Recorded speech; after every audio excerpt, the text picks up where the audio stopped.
and SNLS.news. Your news now continues.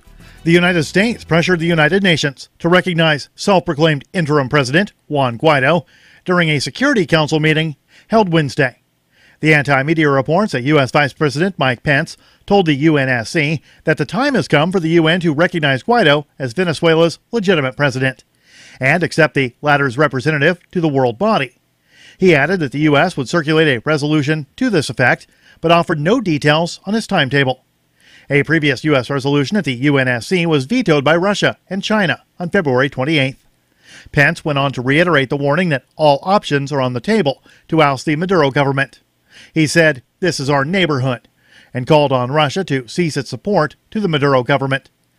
Venezuela's U.S. representative, Samuel Moncada, slammed what he called a clear move to undermine Venezuela's rights, adding that his legitimacy depended on UN recognition and not on the declarations of the U.S. Vice President. An utterly horrifying video taken from Marshall High School surveillance cameras in January has been released, showing a massive Chicago cop shove a girl down a flight of stairs, punch her in the face, taser her multiple times, and stomp on her head. The Free Thought Project reports that in January, when the incident originally happened, the officer claimed the girl initiated violence against him and that he had no other choice but to take her out. Now that the entire video has been released, we see the claim is not true. The victim is 16-year-old Nigma Howard. She has since filed a lawsuit after the two cops savagely beat her for no reason. The false claims filed against Howard are nothing short of criminal and almost led to ruining her life. As the Chicago Sun-Times reports, at her initial hearing, prosecutors said the officers were called to escort her off the school's premises after she was suspended. But she refused to leave the building and kicked, bit, and spit on the officers. The girl's attorney said that is nothing but a lie. Support for the Liberty Beat comes from the Conscious Resistance Network, featuring videos, news reports, and articles from a spiritual anarchist perspective. Experience the Conscious Resistance at theconsciousresistance.com. How would you like to have your business featured on the Liberty Beat? You can. Just send an email to libertybeat@snls.news for details. This is the Liberty Beat, produced in partnership with SNLS News and listeners like you. The Liberty Beat is online at libertybeat.news and snls.news. I'm Mick Murrow, reporting for the Liberty Beat, reminding you, spread liberty with a smile.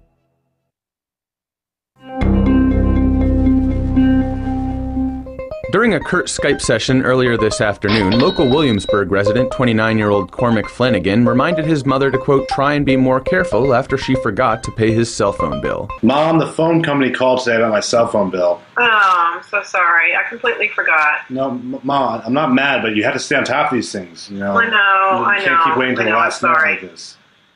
Well, I don't want to have to keep reminding you every month. You know, I need my phone. I use it every day. I need my phone. I'm constantly using it. I'm so bad.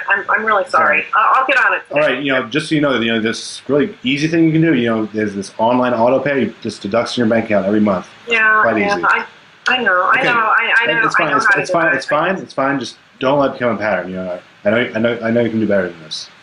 Okay. I promise. I'll get on it today. Okay. This is the Onion News Network.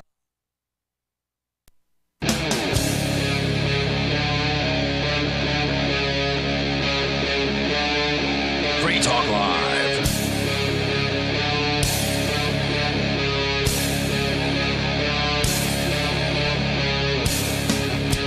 It is Free Talk Live, and you are invited to join us here. The toll-free number is 855-450-FREE, like freedom. That's 855-450-3733. As always, open phones for you. You can bring up anything that you want to discuss on the radio with us. And it's Ian and Vincent in here so far. I think we're expecting, hopefully, Chris will be showing up from Think Penguin and Freedom Decrypted in just a little bit. On the way, the FCC has fined robocallers $208 million, but they've only collected $6,700. We'll tell you more about that on the way tonight. But since, and you've got a money-related story as well, Vincent. Vincent from Questioning Authority. What's your website? ShireFreeMedia.com. ShireFreeMedia.com. Check him out there. And you're now doing 2 Questioning Authority episodes per week, Thursday and Saturday night, which is super cool. So let's jump into this story about the cashless society. As you know, people into alternative currencies, and I don't want to speak for you. You are into silver. That's right. You're interested in silver. I thought you were referring to the article. No, it's me. I always try and find alternatives to fiat. Currently on Shire-Free Media, the only current type of currency I accept on shirefreemedia.com/support on the support page is cryptocurrency, so no fiat. Right. So we're interested in alternatives. We want to get out of the government money system. But there are other people who want the opposite. They want everything to be controlled. They want every dollar to be monitored by the state, because the state can't monitor cash. Cash is, relatively fluid. It moves from person to person without asking permission. There's no record necessarily of a cash transaction. Well, they can't monitor it easily, from my understanding. Like for money laundering things, or when they have like drug busts, they have certain markings that they could tell. They could track certain bills. Yeah, that's true. And there are certain security features with the bills. But generally, if you've got money and you give it to somebody, then as long as nobody tells anybody, nobody knows about it. And so that bothers some of the people, probably a lot of the people in government and their buddies in the banking system. And they would love to end cash. They would love to make it so that everybody has to have a card or whatever other cashless technology they've come up with. Of course, we're seeing the stupid chips. I don't know if you've seen these chips on the credit cards yet, but they are just really annoying. They're supposed to make the cards more secure, but it just makes them more annoying because you have to sit there and wait as whatever the device is verifies whatever data is on the chip, and it just makes it take longer. But regardless of the technological aspects of it, there has been a push over the years by many in banking and government to move people towards getting away from cash. And you've got an update on the sort of the rise of the cashless society and maybe some resistance to it. Where's the story from? So the story is from the Associated Press. It was published today. It's titled, "As Cashless Stores Grow, So Does the Backlash." And it takes place in New York, and it begins, Humbert Figueria just wanted a taco. So he was surprised to learn that the dollar bills in his me too. It's going to be hard to listen to. The dollar bills in his pocket were no good at Dos Toros Taqueria in Manhattan. Taqueria, thank you. In Manhattan, one of a small but growing number of establishments across the U.S. where customers can only pay by card or smartphone. Wow. Cash-free stores are generating a backlash among some activists and liberal-leaning policymakers who say the practice discriminates against people like Figueria, who either lack bank accounts or rely on cash for many transactions. And there are a significant number of people in not just the U.S., but also the world, of course, that they don't have a bank account. They have either bad debit score. They've had an issue with a bank account in the first place or earlier in their life when they might have left a negative balance, for instance. So this is something you shouldn't do, but people do it because a lot of folks, when they're younger especially, are particularly irresponsible financially. They don't understand banking or bank accounts. There's no class in government school about how to do banking. And so if you don't have the experience at it, or your parents didn't teach you, the details of, the ups and downs of banking, the risks and the fees and all that, then it can be a shock to the system when a bank account hits you with like an overdraft fee or a bounce check fee or something like that. And on somebody who is, let's say, living paycheck to paycheck, their bank account frequently is going to be at or near zero. And so when they get hit with an unexpected fee, it sets them way back. And sometimes it'll be like a cascade of fees where, let's say they're at $10 in their bank account. And they wrote a check for $20 accidentally or something. Something happened. They weren't paying close attention to the balance there. The check goes out, it bounces because there's not enough funds in the account. And so then the bank assesses a bounced check fee. Well, the bounced check fee then puts their account in the negative status because usually you're going to pay $20 or $30 for a bounced check fee. So boom, now they're down to negative $10 in the account. And then some banks will also assess you a negative account fee. So as soon as you hit the negative status on the account, you get another fee that then takes you down to like negative $50. And then the person comes into the bank and they're like, what's my balance? Oh, crap, it's negative $50. I needed that $10. Now I don't have it. And then they get mad, right? Because they didn't know. They claim they didn't know about the fees. And it exclusively affects the poor also, because if someone's going to, be wealthy and have money to be, if they're able to afford those overdraft fees, then they're most likely not going to, run out of cash. They're never going to overdraft ever. And these other folks, the poorer people, are more likely to do it. They're not as responsible with their money. That's one of the reasons why they're poor. They might be spending it on, alcohol or cigarettes or something like that. Their spending habits aren't financially sound. It could also be just a matter of circumstance, too. I mean, even like if overdrafting, it doesn't always have to be just from a bad decision. I mean, there's plenty it can be of an people accident. accidents, health bill, emergency things. It's just a way for the banks to make even more money it's just a gross money making scheme. So then what'll happen is the person is angry. Customers can get upset at things sometimes, and so they'll storm out of the bank and I'm never going to bank here again. And it might feel good, right, to say that and stick it to the man, but the reality is the man knows how to handle that. And so what they do is they report your account. After a certain amount of time, they'll, of course, send you notices saying, hey, we need you to pay up or else we're going to have to close your account. And then they will close the account if it's not paid up in the negative status. And if that happens, you get reported to a company called Chex Systems, CHEX, Chex Systems.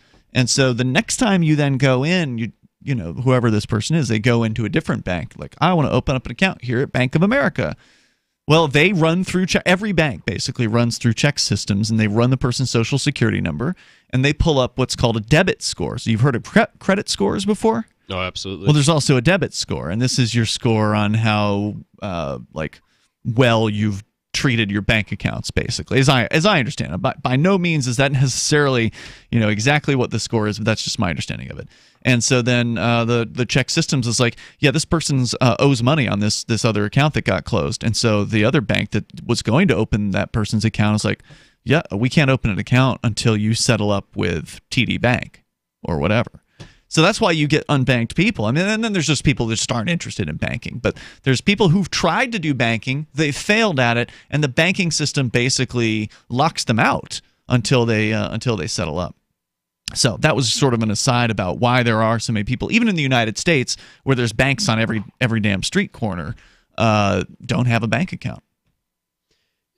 Figueira, or however you pronounce that, an iron worker, had to stand to the side, holding his taco, until a sympathetic cashier helped him find another customer willing to pay for his meal with a card in exchange for cash. Oh, wow. They served him the taco before asking for payment.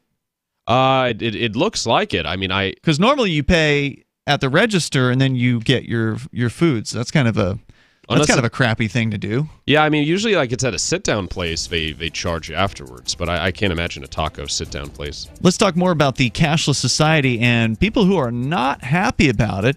855-450-FREE. Luckily, it doesn't really seem like it's caught on. I mean, do you know of any places like this? Let's wait till the rest of the article. All right, we'll get into it. 855-450-FREE. Your calls and thoughts welcome. You can dial in here. The toll-free number is 855-450-3733. It's Free Talk Live. You love Bitcoin. It's the future, right? Well, no, not if everyone stops using it. I mean, think about it. How many places in your town take Bitcoin? One? None? Let's be real. If this Bitcoin thing is ever going to happen, it's going to need your help. The good news is, the guys at AnyPay have your back. We built a website called helpmetakebitcoin.com, and it's a place you can send any business, and they'll be set up to take Bitcoin in 5 minutes. helpmetakebitcoin.com. Would you like to hang out with Penn Jillette? He's keynoting Freedom Fest this year. I, for one, am thrilled. Freedom Fest is the largest liberty-oriented gathering in the world. They take a Big Ten approach with libertarians, conservatives, liberals, anarchists, capitalists, and just open-minded people mingling together to hear real debates, share real solutions, and converse freely. This year's theme is the Wild West, a time of liberty and opportunity, or a time of anarchy and violence. Maybe both. Go to freedomfest.com/FTL and get your tickets now. now. freedomfest.com/FTL. Not convinced yet? Hey, I understand. It's a high-end event, even with coupon code FTLEB. Sure, you're likely to receive investment advice that'll make that sum seem paltry, but I have something special for you. Go to freedomfest.com/FTL and you'll get the 5 best speeches from last year for free. Call it a test drive. Do yourself a favor and go to freedomfest.com/FTL. freedomfest.com/FTL. Use coupon code FTLEB for a discount. Bitcoin.com is delighted to announce their latest partnership with the gift card specialists at eGifter. With many of the world's leading brands on their roster, it is now easier than ever to get the gift cards of your favorite brands with Bitcoin Cash. To get started, just follow these simple steps. Visit giftcards.bitcoin.com, pick the gift card you want, follow the instructions on your screen, and make your payment using your Bitcoin Cash wallet. Sit tight and your gift card will be delivered to you as soon as it's ready. That's giftcards.bitcoin.com. Since time began, tyrants have taken aim at personal liberties. Now there's a movie that aims back. The government has no more right to tell us what to put in our bodies than they have to take our guns or tell us what books we can read. 6 drug police were eaten by bears while raiding a marijuana farm. On your knees, you dirty hippies! Jesus. On your knees! What's the problem, officer? Today, many cops who enforce pot laws do so only because it provides them with cushy jobs, good benefits, and a chance to push people around. I was an undercover narcotics officer. The drug war is nothing but a farce. The Second Amendment says you gotta keep you and your get intact. Guns and Weed, The Road to Freedom. A film by Michael W. Dean and Nima Vadadi. DVD available now at gunsandweed.com or on Amazon. That's gunsandweed.com. Makes the perfect gift. Remember, that's gunsandweed.com. So you've heard all 3 hours of the latest episode of Free Talk Live, and you're still hungry for liberty-oriented audio content? Did you know that we have another 24/7 audio stream at LRN.FM? The Liberty Radio Network airs the latest episodes of some of the best liberty-oriented podcasts on the internet around the clock. In addition to recorded content, you'll also hear live shows like Free Talk Live, originating from our Keene, New Hampshire studio. So listen anytime at LRN.FM. That's LRN.FM. Cell 411 is a free app for Android and iOS that replaces government-controlled 911. Cell 411 allows you to preset a group of friends or private organizations to show up at any emergency. Cell 411 is a nightmare for the state because it proves their so-called services aren't needed. Cell 411 has had thousands of installs, and of course it's covered by the BIPCOT no government license. Cell 411 because your friends won't shoot you when you're in trouble. Without the government, who would build the emergency services? You and Cell 411. Get it today at getcell411.com. You're listening to the best liberty-oriented audio streamed around the clock, on the air and online. This is the Liberty Radio Network at LRN.FM.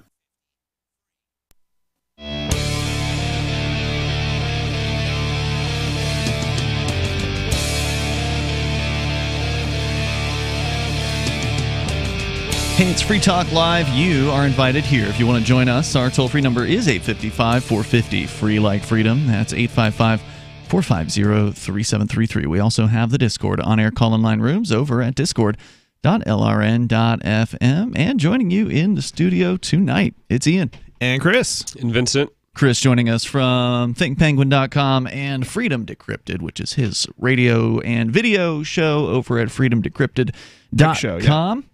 I heard there's a chance you might be setting up a tent at the upcoming Fork Fest and Pork Fest, but we haven't gotten the 100% details on that, so hopefully we'll have some good news to announce before the end of the show. All right, so let's continue here. We've been talking about the idea of the cashless society, and Vincent, you're sharing a story out of, was it New York? Yes, Associated Press out from New York. Where a dude is in a taco shop or a taqueria. He'd ordered his food, doesn't have a credit card. They gave him his food without actually, I guess the cash register you have to pay once you get the food, which is different. That seems like it's going to cause problems. And in this case, it did cause a problem because he's standing there with his food. He's like, I don't have a credit card. And this place only takes cards. And he was only able to get it when a Good Samaritan who happened to have a card, or a smartphone. I think he used a smartphone. Oh, no, yeah, the Samaritan did use a card. But you could also use a smartphone. Was there a sign of some kind that says no cash, or? No, I mean he said he said he was an iron worker, and he seemed like he had no idea. Otherwise, he wouldn't have gone in. Ah, gotcha. Well, I mean, just because there's a sign up doesn't necessarily mean the customer is going to notice the sign. That's true. I mean, if you've ever worked in retail before, you've seen that like customers tend to come in with blinders on, and I've experienced this as a customer as well. Like where as a retail worker when I was a teenager, I'd see it happen to customers all the time where. No matter the fact, I mean, despite the fact that there was a humongous sign that said restrooms and, the arrow towards it at the end of the hallway, like super obvious. If anybody was looking down there, they should have been able to see it if they could read. But yet the number one question that I was asked by people standing in that very hallway, because I was working in the electronics at the back of the store. The number one question I'm asked is, "Where's the restroom?" It's like in movie theaters. They have a 3D glasses bin that you're supposed to recycle them right next to a trash can. It has like big things with a picture of a 3D glasses, and people just go and toss in the trash can. I can only imagine how many people throw them away. Yeah, people don't pay. They don't pay attention. Yeah, I'd agree with you on the not paying attention thing. But it's still, I still think it's a question. I think I'm assuming this is some sort of legal. There's some sort of legal thing that happened here. Legal thing? Was he arrested or? Well, we'll find out. We would just somebody bought his meal for him so far, but yeah, please keep going. I mean, what made this a story? I guess is the question. It's about the cashless society. Okay, so this is just a general story. Yeah, this is just the article painting the picture for the reader of look what happened to somebody who tried to buy some food but didn't have a credit card from a company that has gone credit card or phone only, meaning they don't accept cash. And this is something that we reported on last year. I think it was, I don't know which credit card company. I think it might have been Visa, but Visa had said they wanted to incentivize businesses to go cashless, and so they were offering like a $10,000 reward, but it was more like a contest. So if you went cashless and told them, hey, we've gone cashless, then they might pick you as the $10,000 winner. So most businesses got absolutely nothing from Visa for doing this, but 3 of them or however many winners they picked ended up winning a little bit of money for going cashless. And you go cashless, you're going to alienate some customers. Oh yeah, I certainly have avoided certain like on flights and things. I try not to buy the food on the flight, and I always because they only, most of them are now only doing credit cards. Right. And even though I have a credit card, I don't like to be told that I can't use any other method of payment. Yeah, it's frustrating. I want to be able to pay either with cryptocurrency or cash. Oh man, wouldn't it be awesome if an airline actually accepted crypto? That's not happened yet. It I don't would. think. At least not in the U.S. Yeah, not. I don't know if any airline that accepts it directly. But you can buy it. There might be from the websites that are like intermediaries. So what was it? Is it Expedia that offers that? does? I'm not a fan of them. Cheap Orbitz? Cheap Air. Cheap Air is the one that I usually go with because I've had some. So many people have had bad experiences. There's a couple of them that do it. So yeah. So you can buy your ticket with cryptocurrency, but you can't get any of the food on board. Not that you really want any of the food or anything like that. But anyway, go ahead with... What's the deal with airline food? Am I right? It's harder and harder to find airline food anyway. I remember back in... I don't know if you remember this, but back in the day, like before 9/11, that kind of time frame, I remember going on a flight with my parents, and they actually... It was one of those longer flights. And so they actually served food on that flight.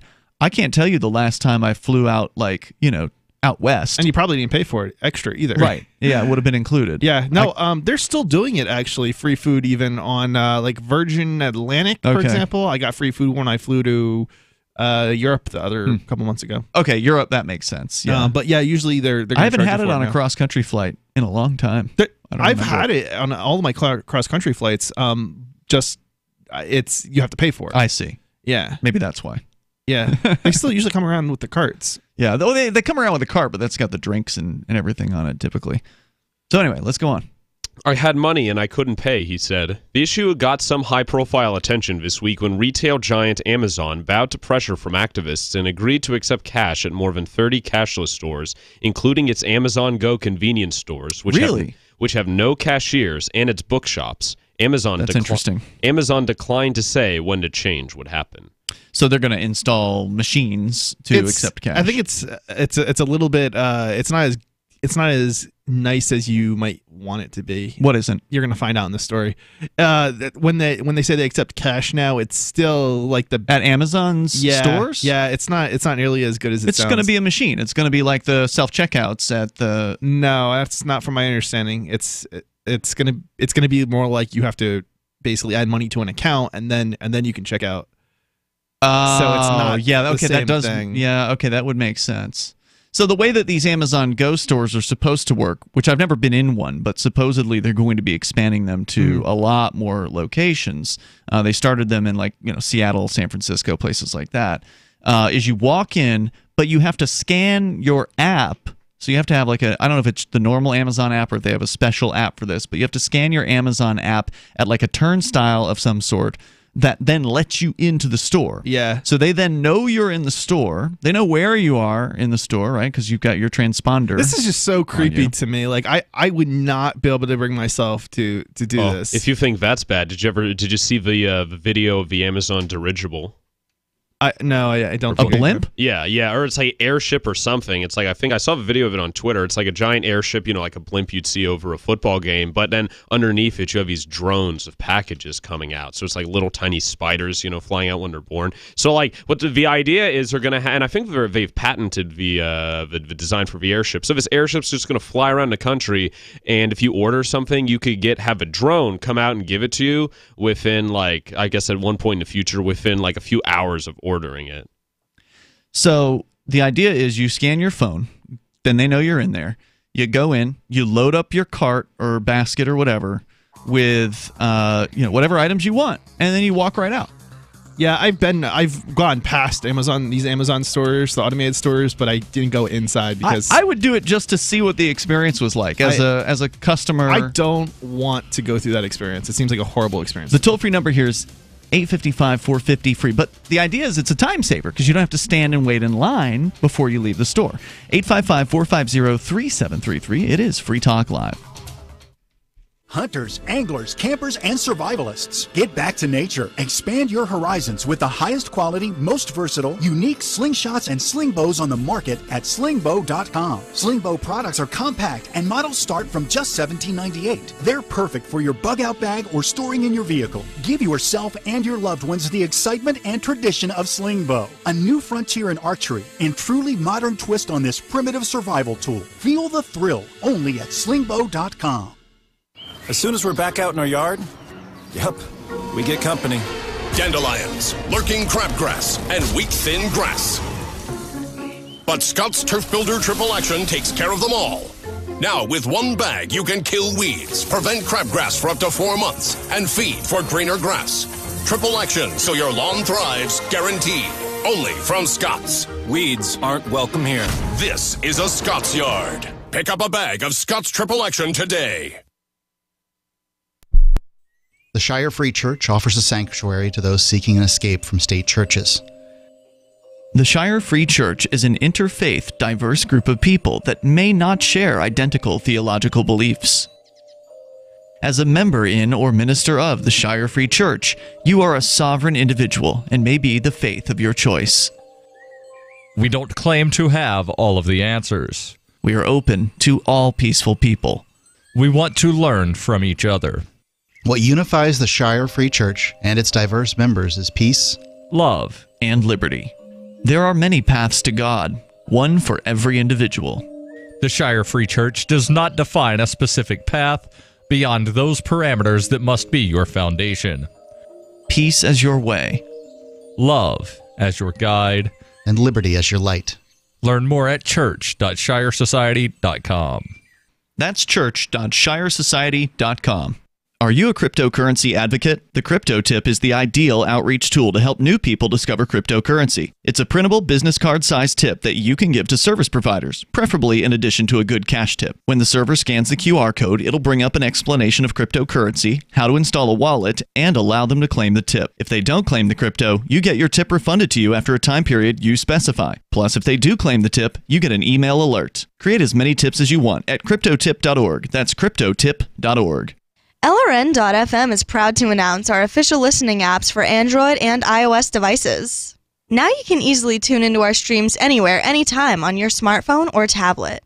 Just visit apps.lrn.fm or search for lrn.fm in the Android or Apple app stores.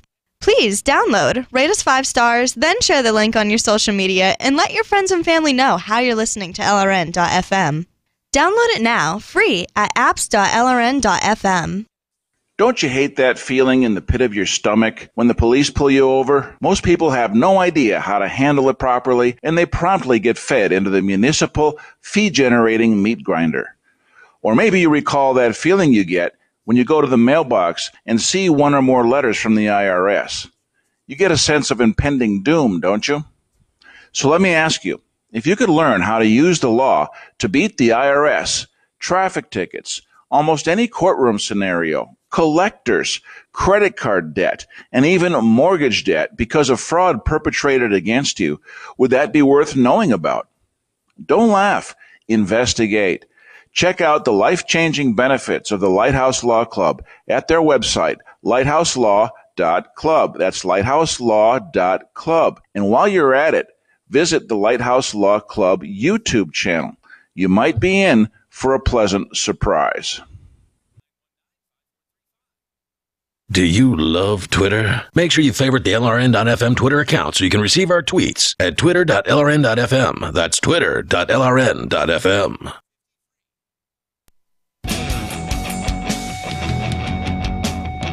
Free Talk Live. Dial in toll free and bring up whatever you want. Our number is 855-450-FREE. That's 855-450-3733. We do have the Discord on-air call-in line rooms over at discord.lrn.fm.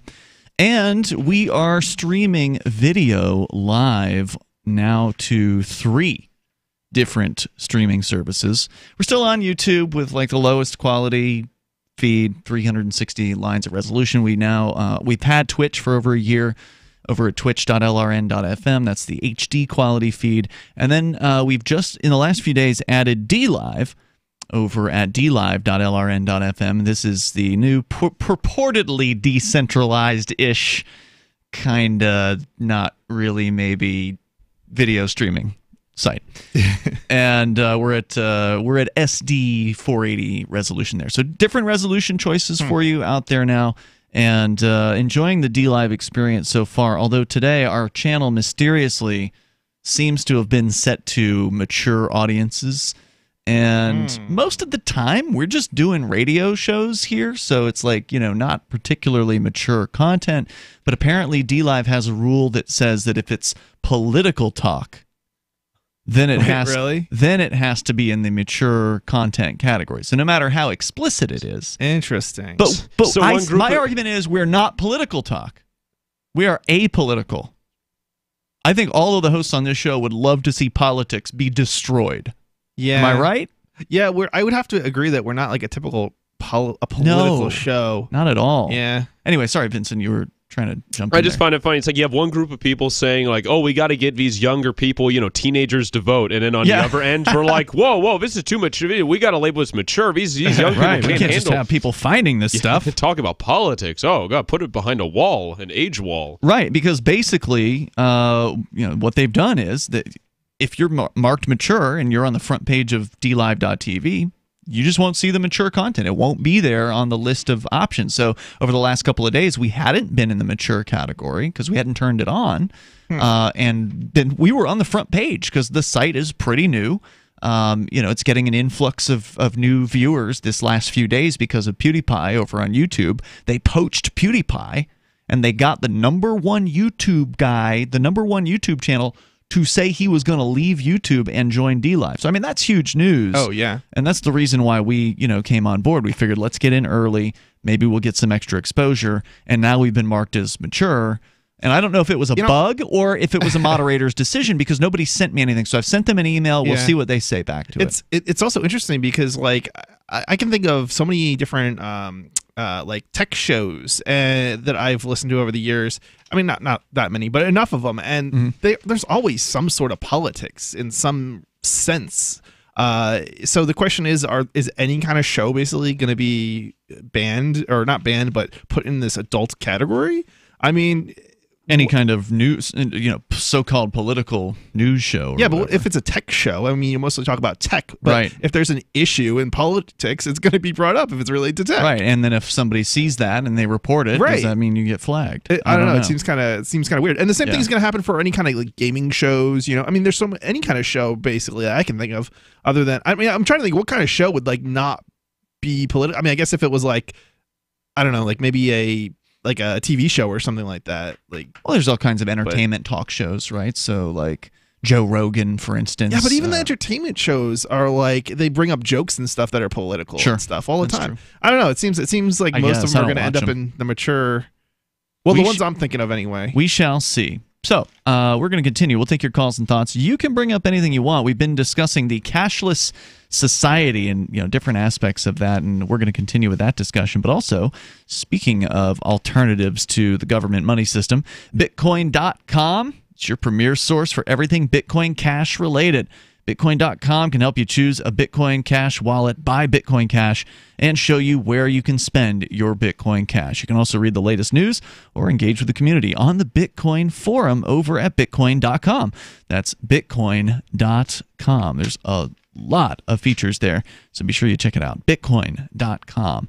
As we continue here, Vincent, you've got the story from, what was it, AP? The Associated Press, yes, AP. So they were just kind of setting the stage here for people who are frustrated by this cashless society move that some businesses have been jumping on board with.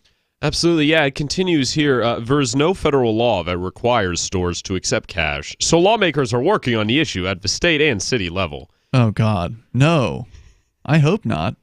Earlier this year, Philadelphia became the first city to ban cashless stores, despite efforts by Amazon. To ban a cashless store? Oh, I thought they were going to cram cashless stores down our throat. Well, not in Philadelphia, at least. I'm still against that, by the way. Yeah. If somebody wants to go cashless, they should be free to go cashless. I think it is interesting because if you look at certain countries, they definitely have gone that route where they've attempted to force or intimidate businesses into going cashless. But I'm wondering if this is more of the banks are doing it, and maybe even at a political level they're doing it. So. Mm-hmm. It's coming from that perspective as opposed to this is a different group of people who are activists who don't like that idea. Well, the banks and government are symbiotic, so naturally something the banks want, the government's going to want it as well. I think it was Sweden the last time we talked about cashless stuff, where it was only like 2% of the people there use cash or something like that. So I don't know if it was that low, but it was yeah. I mean, the numbers were very disturbing. Low. Yeah. How few people and I think part of the reason is because there are a lot of places where you can't even pay with cash anymore. So it's it's like they just assume now by your average individual just assumes by default that they can't pay with cash, and so they take out their card. 13% in 2018, according to NPR, different story. Only 13% of Swedes reported using cash for a recent purchase, down from 40% in 2010. So it's a huge reduction in people using cash. Go ahead, Vincent. New Jersey passed a statewide ban soon after, and a similar ban is working its way through the New York City Council. Before this year, there was only one jurisdiction that required businesses to accept cash, Massachusetts, which passed a law nearly 40 years ago. Quote, the potential societal cost of a cashless economy, I think, outweighs the potential benefits for businesses, says Richie Torres. There is no benefit for a business. I'd like to point this out. And you I think, can back me up on this, Chris, because if you are accepting credit cards, there are costs associated that are much higher than accepting cash. Yeah. You not only have to pay for the credit card fee of usually about 3% plus 25 cents per transaction or whatever, but also there's the chargeback problem where some kid gets his hands on his mom's credit card out of her purse and orders some products on thinkpenguin.com. Mm-hmm.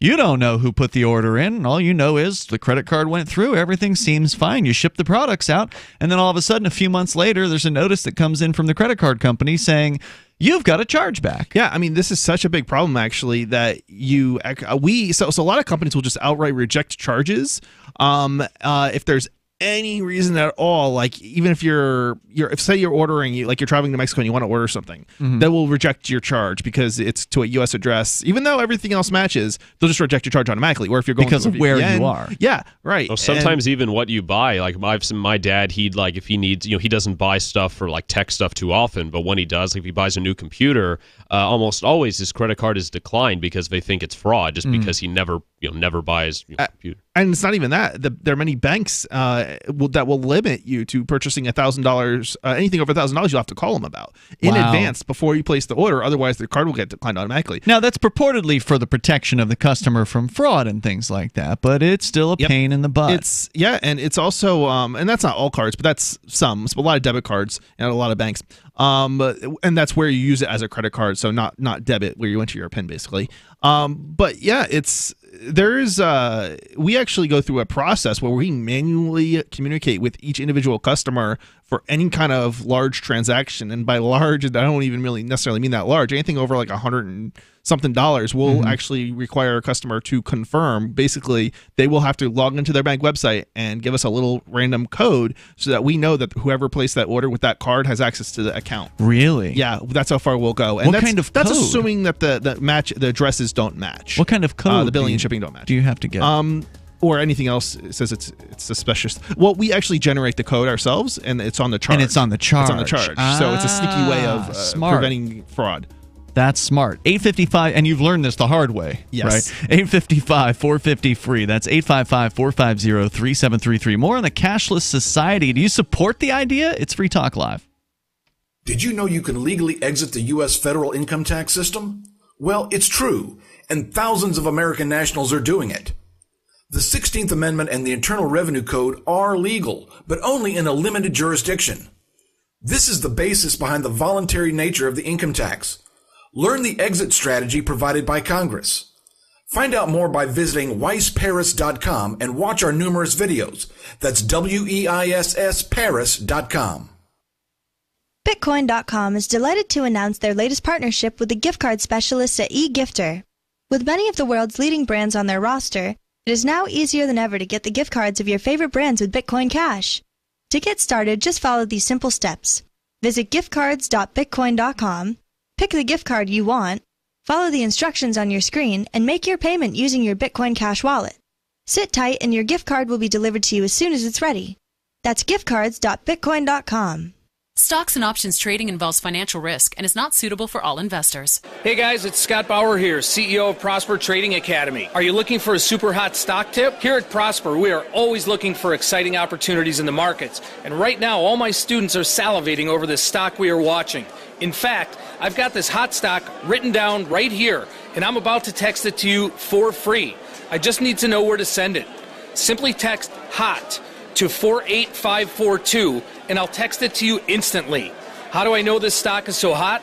Well, I'm a former CBOE market maker for Amazon Options, former vice president of Goldman Sachs, and I have over 25 years of professional trading experience. I'm telling you, this stock is hot. But be warned, the stock may move soon, so you need to claim it before it does. Text HOT to 48542, and I'll text you this hot stock instantly. Text HOT to 48542, and I'll text you this hot stock instantly. Message and data rates may apply.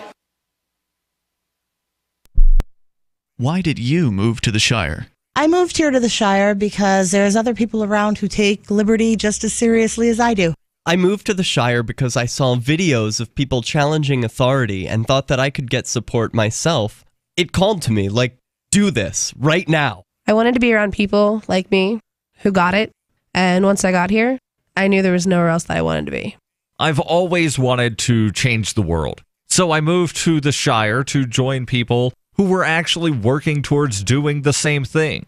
The people here are awesome, loving, and positive. It was for the adventure and for the feeling of something important is happening here, and I just wanted to come to sort of be part of that. Visit ShireSociety.com to read and sign the Shire Society Declaration and learn the reasons why, if you love liberty, you should immigrate to the Shire. Plus, connect with others via the forum at ShireSociety.com. That's ShireSociety.com. There are lots of ways to listen to Free Talk Live. Our podcast has been around since podcasts began, and now the FTL feed is loaded with content besides our full show archives. Did you know that we make it easy for you to customize your podcast subscriptions? We have different feeds, one that includes only our full shows, one with just the Daily Digest, and one with just the Edgington Post. You decide what you listen to. It's quick and easy to customize your feeds at feeds.freetalklive.com. That's feeds.freetalklive.com. Did you know you can legally exit the U.S. federal income tax system? Well, it's true, and thousands of American nationals are doing it. The 16th Amendment and the Internal Revenue Code are legal, but only in a limited jurisdiction. This is the basis behind the voluntary nature of the income tax. Learn the exit strategy provided by Congress. Find out more by visiting weissparis.com and watch our numerous videos. That's WEISS Paris.com. You can put the Liberty Radio Network on the air in your area. Visit broadcast.lrn.fm to learn how. Broadcast.lrn.fm.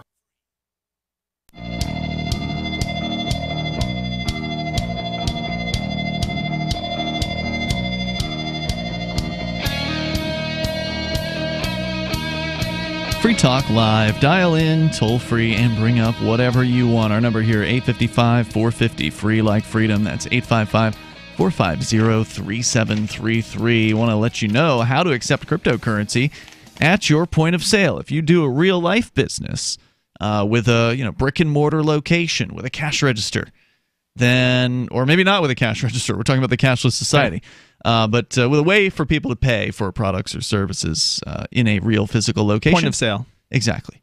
AnyPay can help you with that. They've got a brand new website, helpmetakebitcoin.com, that'll walk you through the steps, and they are easy. If you've ever started a credit card merchant account, you know that is a huge pain in the butt. You got to apply. There's paperwork. You've got to get approved. Oh, yeah. There's limits and restrictions.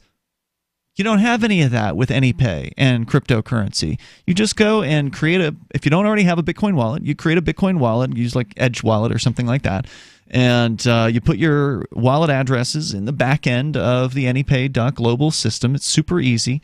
And then you load their app for iOS or Android on your tablet at your register. That's it. You're accepting Bitcoin. You're accepting Dash, Bitcoin Cash, and others, Zcash, and more. Go to helpmetakebitcoin.com, helpmetakebitcoin.com. We'll get back into the cashless society here, but first, Sarah is on the line with us in New Mexico. Go ahead, Sarah. Yes, as a woman, I happen to like the new gun control law, because it protects domestic violence victims. You're talking about in New Mexico, the red flag law that basically allows the cops to preemptively steal guns from people? No, not the cops, Ian, the courts. Well, the cops are going to do it. The judge isn't going to show up at your house and take but the your courts gun. order it. Yeah. Right. So I think, I don't know, but one of the part of is the domestic violence. So if somebody has a restraining order or they had to call the police because you got a domestic violence record, and then you feel threatened and that person has a gun, there's ways to legally take their guns away. I think New Hampshire has had issues with restraining orders already. I thought this red flag thing goes even further than that. But I could be wrong. I haven't followed the red flag thing. One of the other show prep I had was that they passed it, or the governor's about to sign it in Colorado. But basically, I mean, it just solidified, whatever sort of control or any other sort of like remnant laws they had in regards to taking guns away from, quote, unstable people. It just consolidates it into one law. Well, yeah, but the thing is, but this is a new thing for New Mexico. This is a very new law for New Mexico. That's why, other states I know, New Hampshire. Yeah, okay, just to clarify, I'm sorry to interrupt you, Sarah. I did just look this up. You mentioned Colorado. And in Colorado, they will be signing into a law that the governor apparently is going to sign. Is this today? Yeah, this is today. This is fresh news here. that will allow a judge to take firearms via order and send cops to take firearms from people they believe are at a high risk of harming themselves or others. So that's different than getting a restraining order, Sarah. In a lot of places, in domestic violence situations, somebody will have their guns taken from them. Those laws have been on the books, I think, in a lot of places for a long time, which I disagree with those laws as well. But this will take that concept even further and basically say, somebody can report to a judge, I think Vincent is going to hurt himself. He's crazy. I've heard him on the radio, and the things he says are crazy. He was shouting. Yeah, he's really angry, and he could be dangerous. And then the judge's like, okay, well, we'll just have to take his guns. And then I don't know how you get them back. I'm not sure what process. It's a rubber stamping process. Yeah. So and Sarah, you support this because you're completely paranoid and afraid of your neighbors, right? Well, you know what? I've had, harassers. Here's the thing: is that I've lived here, and I heard plenty of women get shot to death. You and got heard it? Shot at work. It was on the news. Oh, and they okay. kill themselves. That's different. They break up. He goes to work, shoots her, and shoots himself. And they shoot their wife in the bed. This has been going on here in the state. Men have known with guns to kill and shoot women here. You don't think women have ever shot men? You only think it's a one-way? It's a one-way street? Well, the thing is, it should be both ways. If a woman's coming over to his work and threatens to kill you, it should be taken away from her. But what about the other side of it, Sarah, where there are people, a lot of women, as a matter of fact, who have successfully used guns to stop an attacker? Whether it be a woman walking down a dark alley or an unfriendly street, a dangerous area of town. Or Lorena Bobbitt, she used a knife. That's true. But I'm talking about women who are going to be victimized. Bobbitt was the attacker in that case. I'm talking about women who... Well, she was victimized by her husband, allegedly. That's the story. That's why she did it. Oh, right. Well, anyway, I'm talking about women who are attacked, in whatever place they happen to be by a larger... In most cases, men tend to be larger than women. By a larger, intimidating man, whether that other man is, whether the man is armed with a knife or a gun. There have been a myriad of women who have shown a gun, not even had to fire it, but just to scare that person away, to stop the attack from happening. Would you take their guns away too? Well, no, that's good for her, self-defense. But you can't defend yourself if if somebody has gone into the court and has reported you to a judge and says, I think Sarah is going to kill herself or harm another person, and then they go and take your guns from you. Every abuser of himself says about their victim, they say, oh, well, this person's going to hurt themselves. They're depressed because I've been beating them, right? Or that's the implication. Then, if a courts take away that person's gun, then they can't defend themselves. Oh, but those are the reasons. If they're threatening their ex-husband, if I see you with another woman, I'm going to kill both of you, then her guns should be taken away. If she says, no, I'd say that's a rational response to adultery, but I guess that's just opinions. Well, for Sarah, whatever, but what if the person's lying? Okay, that's the point that I think, Vincent, you were making there is you have an abusive husband, you have a wife who's a victim. In that case, the abusive husband doesn't want his wife to arm herself, so he creates a false claim against her, saying that she's dangerous or that she's crazy or whatever, and maybe he, fabricates some evidence, or who knows what it requires to get these orders. It may just be the say-so of somebody. They may not even need any evidence. Like in a lot of cases, a restraining order will be issued temporarily against a person just on the say-so of the person who wants the restraining order. Yeah. That's called an ex parte hearing. As a woman, unless I'm being harassed and stalked and threatened, why would I bother with a restraining order? Why would I bother calling the police and cause trouble? I got enough problems. Well, that's an attitude that I can agree with. Thanks for the call tonight, Sarah. Yeah, I was going to say. A restraining order, when it comes down to it, it's just a piece of paper, That's right? true. It's not going to protect anyone. Nope. Just a GD piece of paper. It's even less. It's more worthless than a security blanket because at least a security blanket keeps you warm.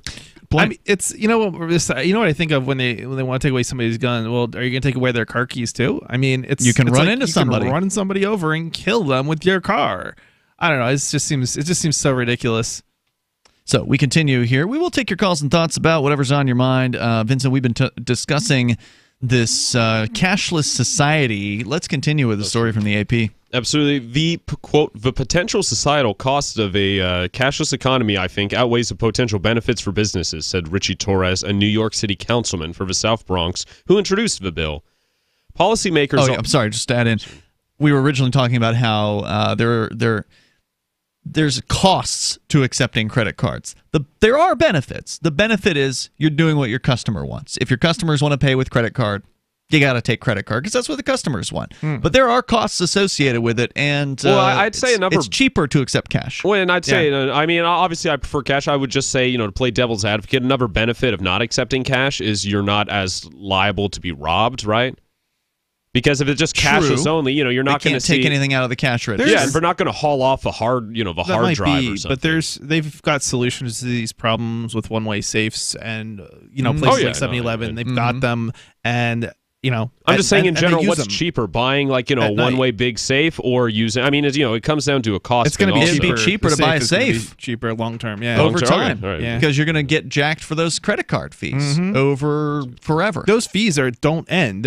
They just continue on and on and on. Right. I mean, and people also forget it's not really just the 3%. There's also the merchant fee. There's all sorts of other merchant fees that are usually involved. Credit card terminal fees. Sure, a once-a-month kind of fee that they're even cheaper is and fraud fees. Forget the safe and just have the classical double-barrel shotgun underneath the counter. The toll-free number is 855-450-FREE. That's 855-450-3733. There's more of the story, right? Absolutely. We can talk more about that. Plus, robocallers fined $208 million, but the FCC's only collected $6,800. And I haven't even asked you what you've got yet, Chris. So we're going to find out. I'm sure you brought something to the table as well. We got more on the way. Hour number 2 is next. You can join us here. It is Free Talk Live. Pain in my neck, back, and shoulders has really gotten worse. Relief for body pain is here with Sunny Bay heating pads. Well, the last thing I want is to take another pill, so what's so good about Sunny Bay heating pads? Sunny Bay heating pads, made by Biomed DB Design right here in the USA, come in all sizes. Our extra large microwavable heating pad for back pain is designed to be large enough to cover your entire back. It's also perfect to wrap around your legs, knees, or shoulder and neck. But I need to know they're good quality. Of course, Sunny Bay heating pads and pillows are often an Amazon choice, and it's easy and most affordable when you purchase your Sunny Bay heating pads right from our website, sunshinepillows.com, or call us 253-678-1361. Hey, a Sunny Bay heating pad would make a great gift, right? Yes, and they start at just $19.99 and free shipping is available. So call 253-678-1361 or shop for your Sunny Bay heating pad at sunshinepillows.com. Did you know that Free Aid is a mutual aid, educational, and networking organization? At Free Aid, we support volunteers who provide first aid. We do outreach to the public about health and safety, and we bring together medically skilled freedom lovers. Free Aid is made possible by your generous support. Donors can receive great gifts like first aid kits, t-shirts, silver dime cards, and hoodies. The Free Aid Silver Dime Card Project is sponsored in part by Roberts & Roberts Brokerage, Freedom's Phoenix, and Don't Tread on Meme. Visit fr33aid.com. LRN.FM now has a Discord. Discord is a free text and voice chat platform, and we now have our own server with a bunch of channels at discord.lrn.fm. You can join other listeners as they chat about various things during our live shows, or anytime, day or night. Discord software is available cross-platform, so you can have it on whatever device you want and take your chats anywhere. Join our Discord at discord.lrn.fm. That's discord.lrn.fm. You're listening to the live edition of Free Talk Live. Hour number 2 is next after the news here on the Liberty Radio Network at LRN.FM. This is the Liberty Beat, your daily source for Liberty news and activist updates. Produced in partnership with SNLS News and listeners like you. Online at libertybeat.news and snls.news. I'm Mick Murrow, reporting for the weekend edition of the Liberty Beat. Gold is trading at $1,293, silver at $15.02, and Bitcoin is trading around $5,069. Today's prices are brought to you by InnoScale. Take off with Managed Cloud. Looking for a safe, secure way to store your important files online? Let InnoScale handle it for you. Their high-availability cloud servers are the perfect solution for clients needing one or more secure scalable servers with built-in hardware failover protection. For details, see them online at innoscale.net. Free Julian Assange and Chelsea Manning. Free Julian Assange. Demonstrators gathered Thursday, just hours after the arrest of WikiLeaks publisher Julian Assange by UK authorities, outside of the British Embassy in Washington, D.C., to denounce the unprecedented affront to freedom of the press. Protesters also took the opportunity to highlight the injustice of the jailing of Chelsea Manning over her refusal to testify against Assange. Anti-war groups Code Pink, Answer Coalition, and Popular Resistance, in addition to a handful of unaffiliated activists and sympathetic reporters, took turns giving speeches in support of Assange and his publishing record. The anti-media reports that anti-war groups Code Pink, Answer Coalition, and Popular Resistance, in addition to a handful of unaffiliated activists and sympathetic reporters, took turns giving speeches in support of Assange and his publishing record. According to Popular Resistance, demonstrations were planned in a number of cities across the world. The Liberty Beat is sponsored in part by Brave Botanicals, high-quality kratom and CBD at reasonable prices, with excellent customer service. Brave Botanicals is activist-owned and mission-driven, fighting for your right to consume plant-based medicine and natural remedies. Find out more at mybravebotanicals.com. And right now, Liberty Beat listeners can save 10% by using promo code SNLS at checkout. This is the latest edition of the Liberty Beat. Find us online at libertybeat.news and snls.news. Your news now continues. The United States pressured the United Nations to recognize self-proclaimed interim president Juan Guaido during a Security Council meeting held Wednesday. The anti-media reports that U.S. Vice President Mike Pence told the UNSC that the time has come for the UN to recognize Guaido as Venezuela's legitimate president and accept the latter's representative to the world body. He added that the U.S. would circulate a resolution to this effect, but offered no details on his timetable. A previous U.S. resolution at the UNSC was vetoed by Russia and China on February 28th. Pence went on to reiterate the warning that all options are on the table to oust the Maduro government. He said, "This is our neighborhood," and called on Russia to cease its support to the Maduro government.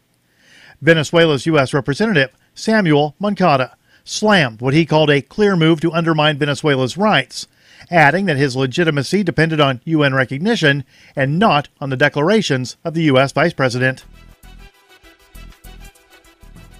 An utterly horrifying video, taken from Marshall High School surveillance cameras in January, has been released, showing a massive Chicago cop shove a girl down a flight of stairs, punch her in the face, taser her multiple times, and stomp on her head. The Free Thought Project reports that in January, when the incident originally happened, the officer claimed the girl initiated violence against him, and that he had no other choice but to take her out. Now that the entire video has been released, we see the claim is not true. The victim is 16-year-old Nigma Howard. She has since filed a lawsuit after the two cops savagely beat her for no reason. The false claims filed against Howard are nothing short of criminal and almost led to ruining her life. As the Chicago Sun-Times reports, at her initial hearing, prosecutors said the officers were called to escort her off the school's premises after she was suspended, but she refused to leave the building and kicked, bit, and spit on the officers. The girl's attorney said that is nothing but a lie. Support for the Liberty Beat comes from the Conscious Resistance Network, featuring videos, news reports, and articles from a spiritual anarchist perspective. Experience the Conscious Resistance at theconsciousresistance.com. How would you like to have your business featured on the Liberty Beat? You can. Just send an email to libertybeat@snls.news for details. This is the Liberty Beat, produced in partnership with SNLS News and listeners like you. The Liberty Beat is online at libertybeat.news and snls.news. I'm Mick Murrow, reporting for the Liberty Beat, reminding you, spread liberty with a smile. In addition to creating a Twitter account, Pope Benedict XVI plans to further connect with Christian youth by giving up on Catholicism. Quote, "In order to really relate to modern teens, he needs to make religion a much smaller part of his busy life, just like they do." And it's already working. Tweets like, "Can someone go to church for me, LOL, hashtag sleeping in," have been retweeted over 1 million times by lazy Catholic teens, while tweets like, "If God was real, how come there's so much murder?" and "I'm still Catholic, I just don't go to church or believe in Jesus have been especially successful with college students who are questioning the church's teaching. It's really cool to see that the Pope is as active on social media and as skeptical about God as I am. Look, he just tweeted, "I'm not religious, I'm spiritual." That's totally how I feel. Pope Benedict's aides say his next project involves reaching out to Muslims by sitting down with Islamic leaders and proclaiming his undying allegiance to Allah. This is the Onion News Network.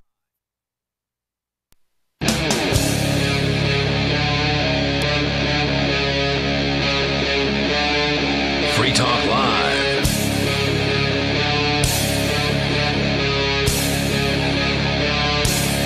It is Free Talk Live, and you can dial toll-free to join us here. Our number is 855-450-FREE, like freedom. It's 855-450-3733. We do have the Discord on-air call-in line rooms over at discord.lrn.fm. As we continue, we'll take your calls and thoughts about whatever is on your mind, although we did start in the first hour, and we're going to continue talking about the cashless society. And then on the way, the Internet Archive. Chris, you've got a story about this amazing website that basically archives, I don't know, almost the whole web, it seems like. It's crazy. And it's not even the whole web. It's like the history of the web. Right, over all time. So, yeah. Some government is accusing them of hosting terrorist content. We'll find out what that means here in just a few moments. But first, Vincent, let's continue with your story just to bring our listeners up to speed. There's some people in banking and government that want to promote the idea of the cashless society.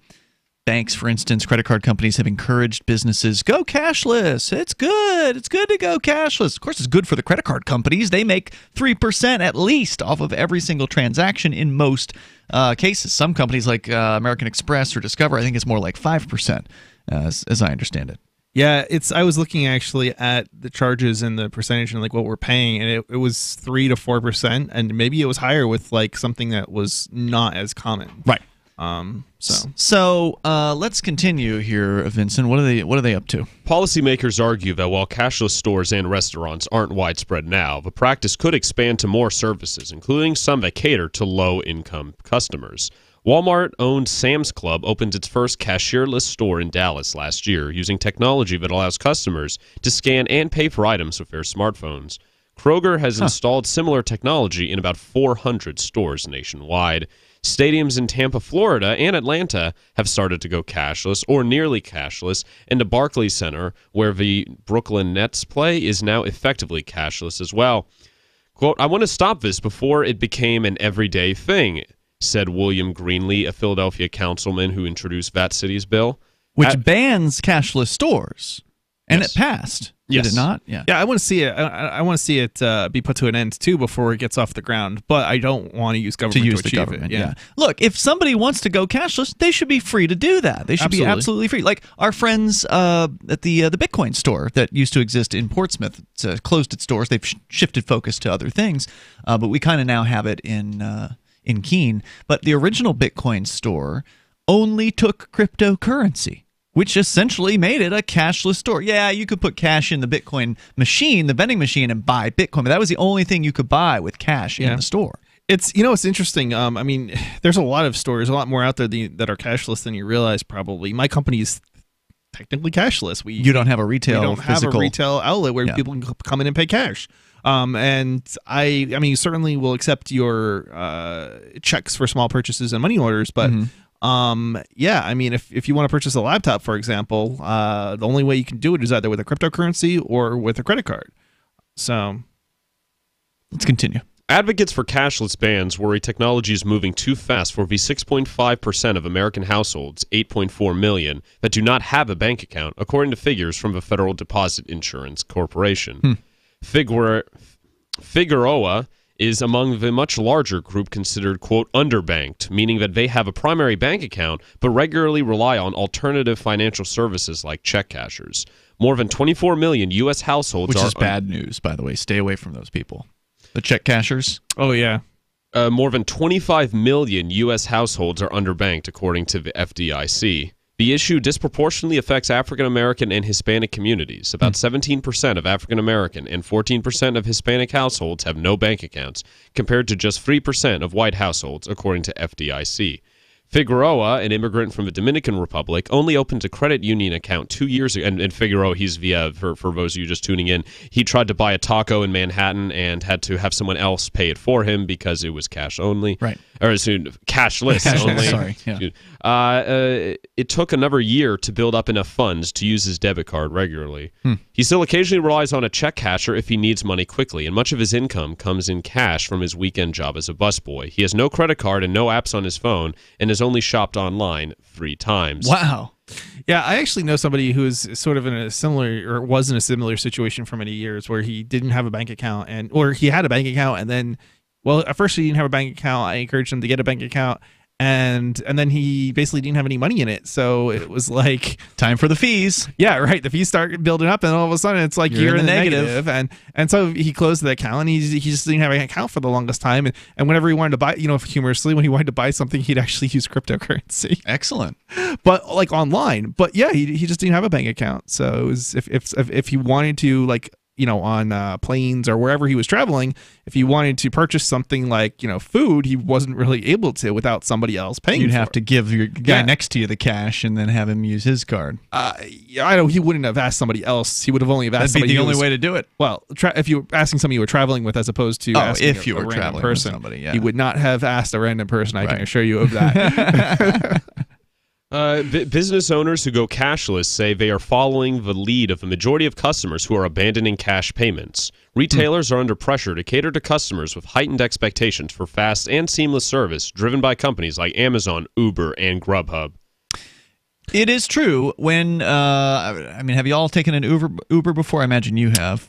No? Yes? I have, I think, once. No? Okay, so it's convenient as hell to basically, you don't even have to give the driver your card because Uber already has your card number in the system. Yep.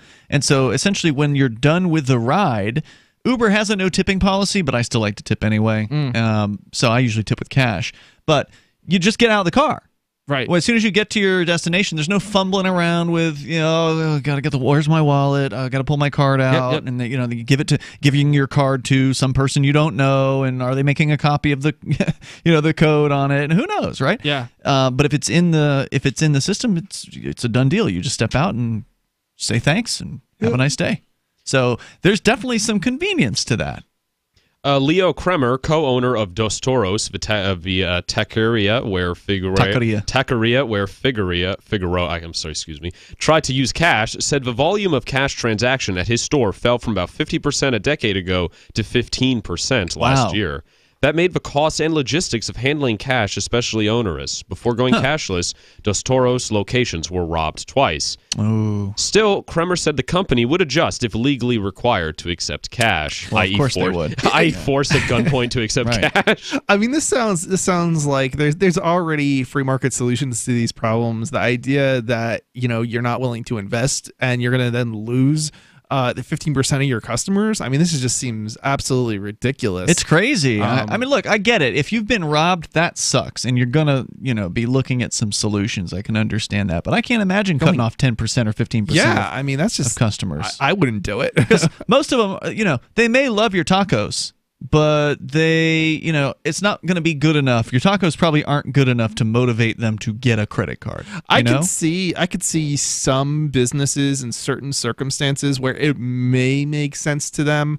Like maybe people who fly are going to have a credit card. You just know it, all right? Mm-hmm. But even there, almost every one of them, except even there, you'll find that there are situations where, and I'm not even talking about people who are poverty, and I'm not talking about black people even. I'm talking about white people. I mean, you've got young people, students, you've got people, I don't know. I mean, I flew so many times before I was like a teenager, even by myself. And it's like, I wouldn't have been able, if they hadn't taken cash, I wouldn't have been able to, buy the food on the flight. And because you couldn't have a credit card, right? You're a teenager or whatever. I did actually, but by a certain point, I did. At a pretty young age, I was probably one of the first young kids to have How some old sort were of, you? I think I was 11. You had a credit card at age 11? Well, it was a debit card, not a credit card. Oh, okay. But that's different. But at that point, most kids did not have debit cards either. Sure. And it still acts as a Visa MasterCard. Basically, in most places, and it was very odd. The person, when I went in actually with my mom to get one of these, there had never been, the manager had never done it, and she wasn't sure if she could. And she was able to, but yeah, it's just a joint account, right? Like a kid's account at a bank with I had an account, mom's name on it or something. It was a checking account, and whether or not I could get the associated debit card was the question. 855-450-FREE, 855-450-3733. But I'm just saying, it's a dual account, right? Where one of your parents was on it. They don't let kids just open up their own accounts. It probably was. It's always got to have a parental signer. More coming up here. It's Free Talk Live. Ike was such a sweet, lovable animal, and people would want to pet him, and they'd come up and they'd get close to him, and it would be this instant, oh! My dad didn't want to touch him. It's like, ooh, get the stinky dog away from me. Even after we'd give her a bath, she would still stink. Very stinky, both bad breath and bad gas. I asked the vet, and he said some dogs are just stinky. Does your dog itch, scratch, stink, or shed like crazy? Come to Dinovite for help. DINOVITE.com. The omega-3 fatty acids, Flaxseed, zinc, alfalfa, the digestive enzymes that are cooked out of regular dog food. The ingredients convinced me that it was definitely worth trying. After about a week, he started smelling normal. My husband and I were really kind of astonished. Dinovite is nutrition. 859-428-1000. DINOVITE.com. I want to tell you about my favorite cryptocurrency wallet, Edge Wallet, at edge.app. Edge is the wallet I use more than any other, and that was true long before Edge Wallet became a sponsor of Free Talk Live. Edge Wallet allows you to buy, sell, trade, and securely hold your cryptocurrencies, including Bitcoin, Ethereum, tokens, Monero, Ripple, Dash, Bitcoin Cash, and more. It's available for both Android and iOS, and you can download it via the Play or App Store or via Edge Wallet's website, edge.app. Secure your freedom with Edge Wallet. Go to themorganreport.com and receive updates and insights you will not find anywhere else on the web. You will discover how to grow and protect your wealth under all market conditions. The free Morgan Report provides interviews, webinars, question and answer sessions, plus mind-blowing videos. As David Morgan says, let my passion create your wealth. TheMorganReport.com. TheMorganReport.com.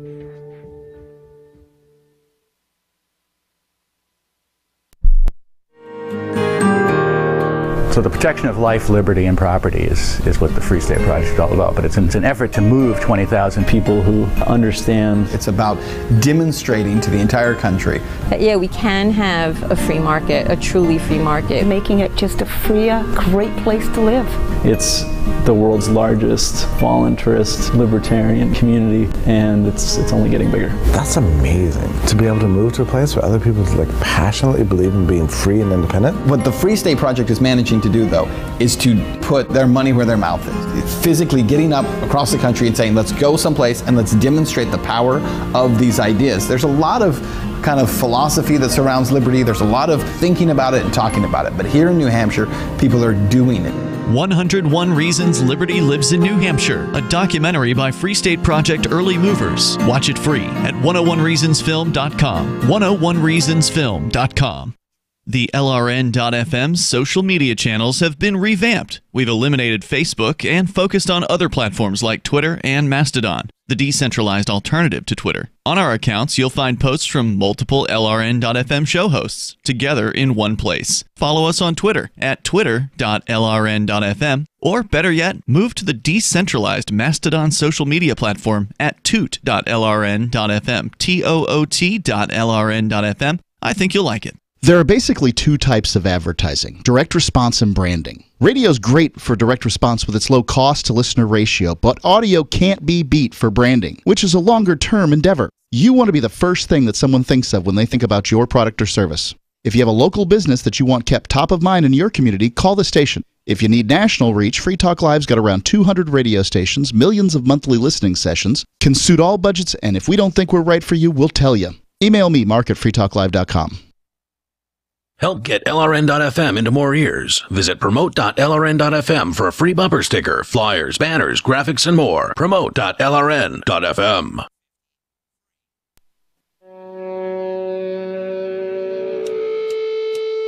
Yeah!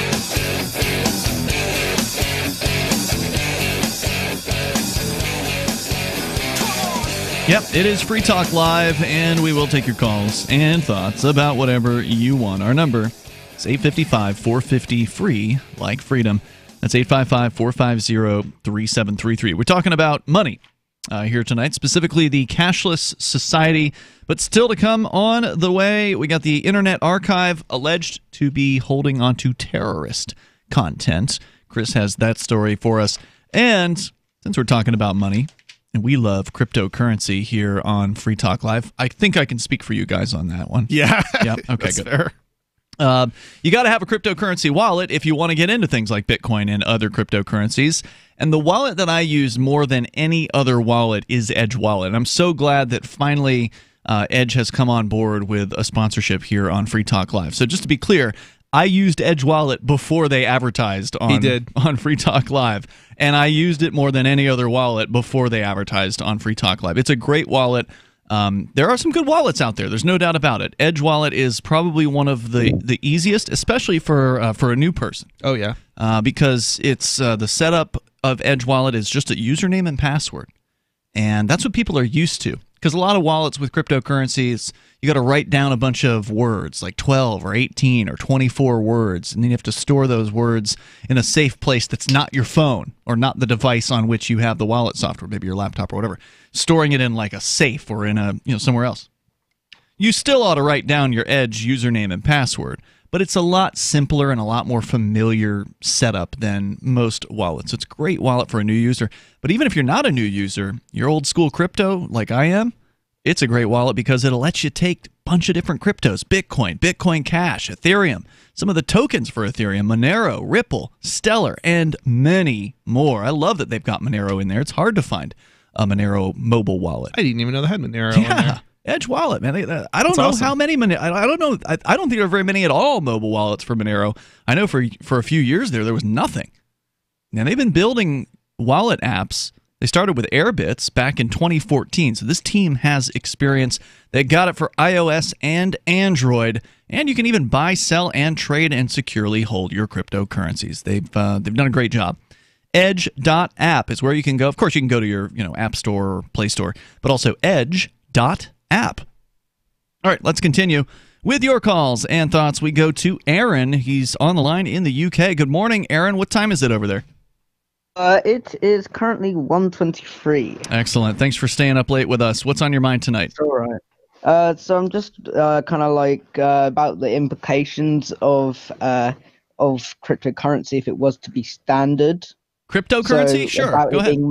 About it being mineable, that's basically like if there were to be a standard currency, would it be mineable or would it not be mineable? Well, if it's a cryptocurrency, most of them tend to have a mining aspect to them, although are the ones that are proof of stake, are those mined at all? Or the mining process is different, I guess, with proof of stake, isn't it? Yeah.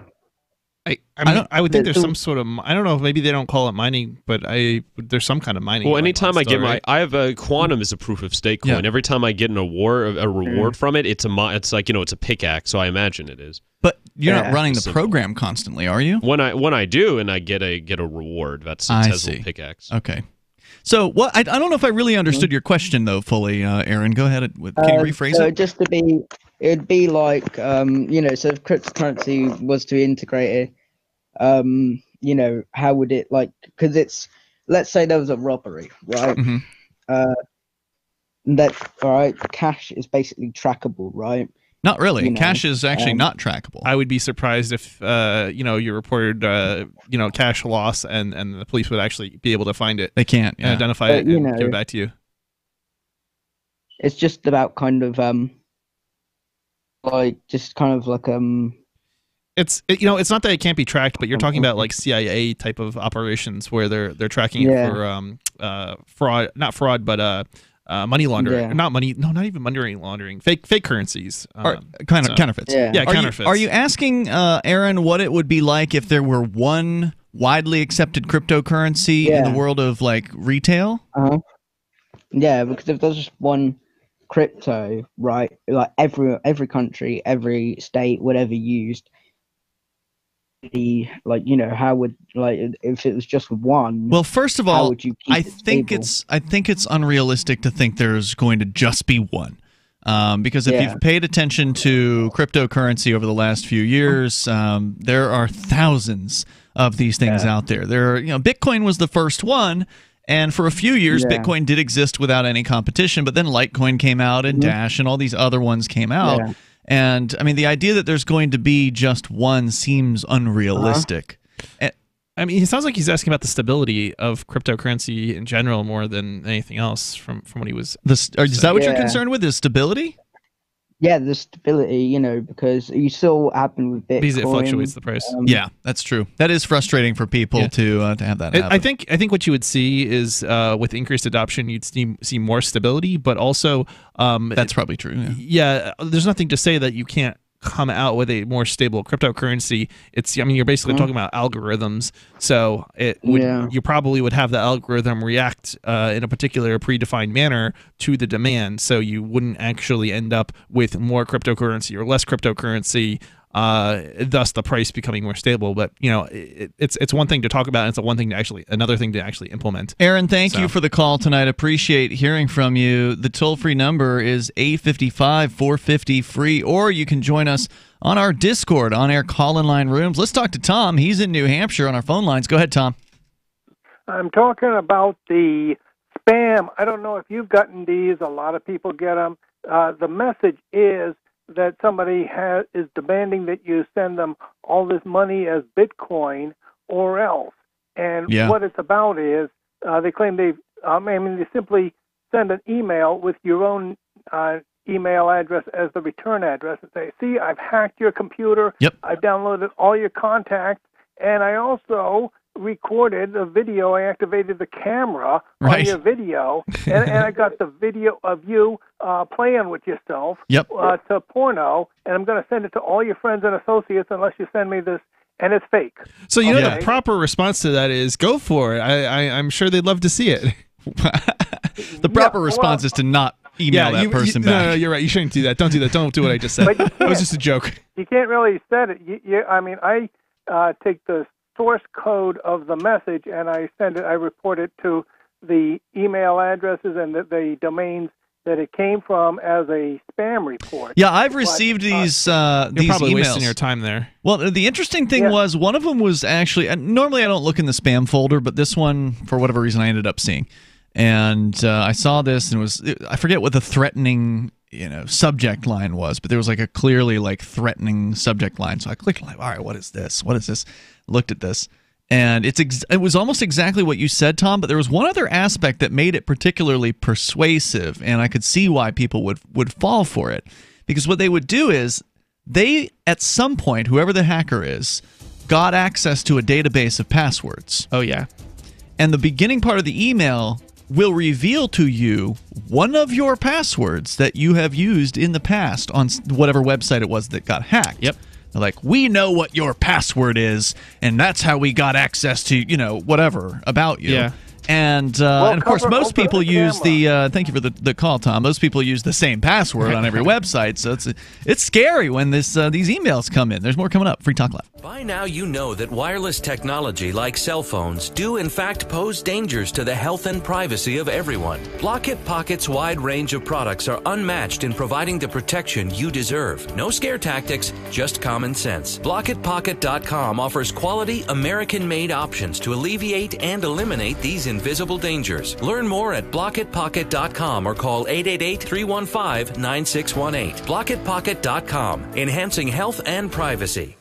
Most of you know that heart disease is the #1 silent killer in the U.S. What if I told you for just $54.95 a month you could fight against heart disease naturally? At Heart and Body Extract, we've been helping thousands of people get back to a healthier heart. Don't just take my word for it. Check out all of the success stories at hbextract.com, or to order, call 866-295-5305. That's 866-295-5305. hbextract.com. Don't risk it when you can take charge of it.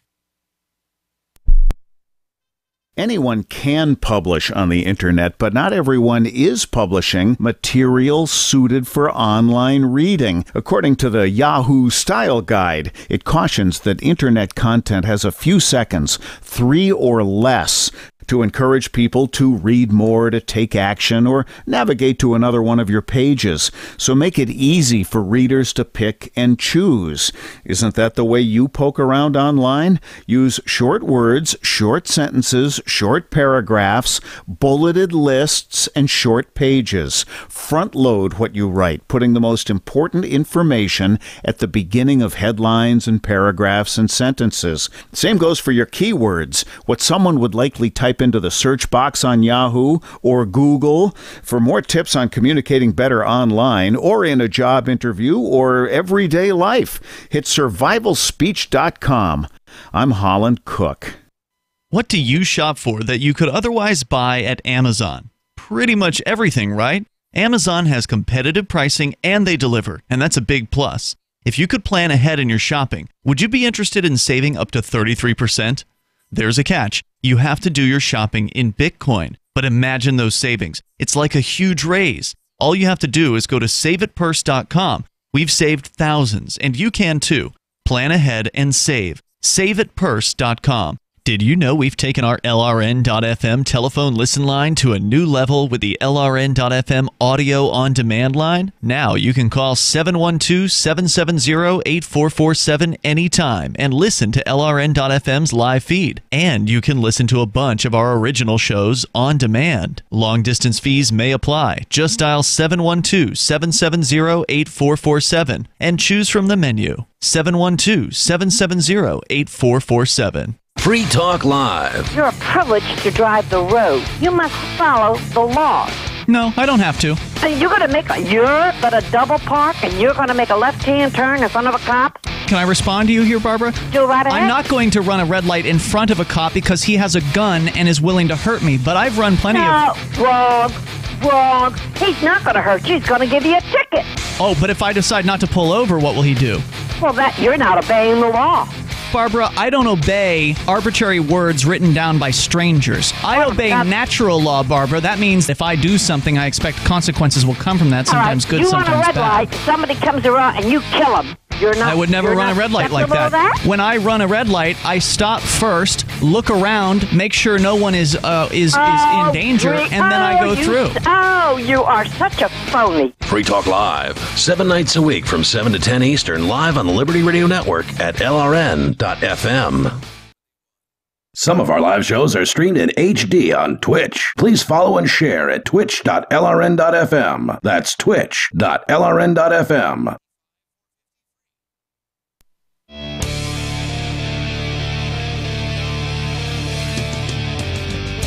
It's Free Talk Live. Hit dial on in here toll free. Bring up whatever you want. Our number is 855-450-FREE. That's 855-450-3733. We've got the Discord on-air call-in line rooms over at discord.lrn.fm. With you tonight, it's Ian. And Chris. And Vincent. And also want to make sure you know about freetalklive.com and all the great features that we have waiting for you over there. So hop on over, you can grab archives, you can watch us live on video and more. It's all free at freetalklive.com. Now, I want you to also know about liberty.menu. That is for individuals who reject the initiation of force and who agree to abide by the ethics of the non-aggression principle. It's liberty.menu. Whether you've got an event that you want to promote, your business that you want people to know about, or digital content that you've created you want people to consume, you can put an entry or more than one up on liberty.menu. It's free to use, so why not? Unless you don't want free publicity. So head on over there to liberty.menu, and you can use code FTL, like Free Talk Live, get a special Free Talk Live listener badge for your profile. Liberty.menu. Let's go to Philip. He's in Long Island listening online. Go ahead, Philip. Hey, what's going on, you sexy beasts, the both of you? Hey, there's actually three of us here. Okay, the three is. Go ahead. What's on your mind? Listen, the whole thing is kooky, man. What whole thing? You guys are kooks. Maybe. I'm a kook. Okay. There's a lot of kooks out there. Yeah. But you know what? I dig you guys in a big way, and I hope you go viral and you go on like a radio station. What's going on? We're on 190. I miss you guys. Talk to me. I mean, I don't know if you knew this. Maybe you're new to the show, but we're on 190 radio stations over the whole week. So, I mean, we've already kind of done that. But going viral would be nice. I mean, I would be fine with going viral. We've got, I forgot to mention, we got our Clips channel over at clips.freetalklive.com. And that's where people can share out videos of shareable length, not 3 hours, but, you know, a 20-minute or 5-minute clip or something like that. Well, I've been on a station once before, and you guys talked me down. I'm Philip from Long Island. I'm the man whore. You're a man whore, meaning you get paid to have sex, and you're male? Yeah, I do. Really? Yeah. So we talked about this previously? Well, I kind of missed you guys, and how do you advertise? I don't advertise. It's word of I mouth? go to the local Marriott hotel. Wait a minute, hold on. So the bag guy at the Marriott or the concierge is recommending you to people who want to prostitute for the night? How does that work? Exactly. That's very good. So did you know the concierge, and that's how you were able to set that deal up? Like, how did you end up doing that? I throw the concierge about $200. Yeah. And when there's a convention in town, I focus on one person, which, you know, a lady, you know. And, you actually have women buying your services? Because normally when I hear man whore, I think that, you know, he's got gay clients. Yeah, I was thinking the same thing. No. Oh, that's interesting. Because normally normally males are considered more likely to be a client of a prostitute, but I guess that it works in reverse. So, okay, you give the concierge $200, and is this every weekend there's a convention he gets $200, and do you pay him in advance?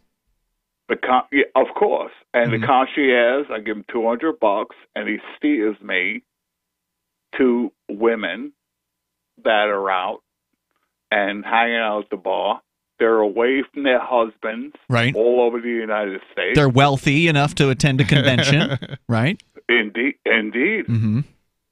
Indeed. Tell me how this works. I mean, so has the woman asked the concierge in advance, hey, do you know where I can get a prostitute? I mean, does that actually happen? Or is it he just points out women he thinks might be interested? Like, do they actually ask for this service? Well, let me ask you something. I'm going to reverse this on you, and you're not going to like it. But yeah, if you guys were away, the three is, how would you work? You know what I mean? I personally don't seek those services, so I don't. You know, I don't know. Come on, brother. No, I don't. I presume I would go online if I were going to look for something like that, but no, I guess that makes sense. I mean, that's what the concierge is supposed to do, right? He's supposed to point you to a good restaurant if you need a good restaurant. Right. And if you need a prostitute. If she's staying in a hotel, right? Yeah. And you bring her up and you be like, well, I'm not here, you know.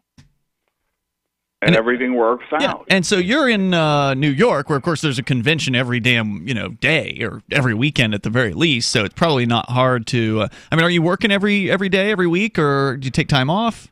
What's your schedule? I'm not as sexy as you are, but I try to work as much as I can. I'm curious. Have you ever seen the movie? Your experience reminds me of the film Deuce Bigalow, Male Gigolo with Rob Schneider. Was that an inspiration, or did you ever see that? Well, you know what? That was a comedy type of thing. Yeah. When you walk up on a girl in a bar at the Marriott Hotel, let's say it's, all right, Uniondale, Long Island, and the woman's there, and she's away. What do you say? What is the opening line? Like, as you're approaching her and sitting down next to her at the bar. How does this work? Yeah, to pretend that we're the woman at the bar and give us your opening pitch. Well, you never do anything on the opening line. You sit next to her and you wait about 25 minutes. Wow. And you buy her a drink. Okay. And you got to realize that she's a guest in a hotel. If she's not a guest in a hotel, you cut her loose. But if she's in the hotel, you hang out, have a couple of drinks, and this and that. You know how it works, you guys. I don't know how it works. That's why. Come on, all you guys Philip, been there. I don't know how it works. That's why I'm asking you. Okay. Yeah. So I want to hear this. What do you say to him? You've bought her a drink. She doesn't know you're a prostitute at this point. So she's just accepting drinks from you. Purportedly, she's told the concierge she's looking for one. So how do you broach the subject?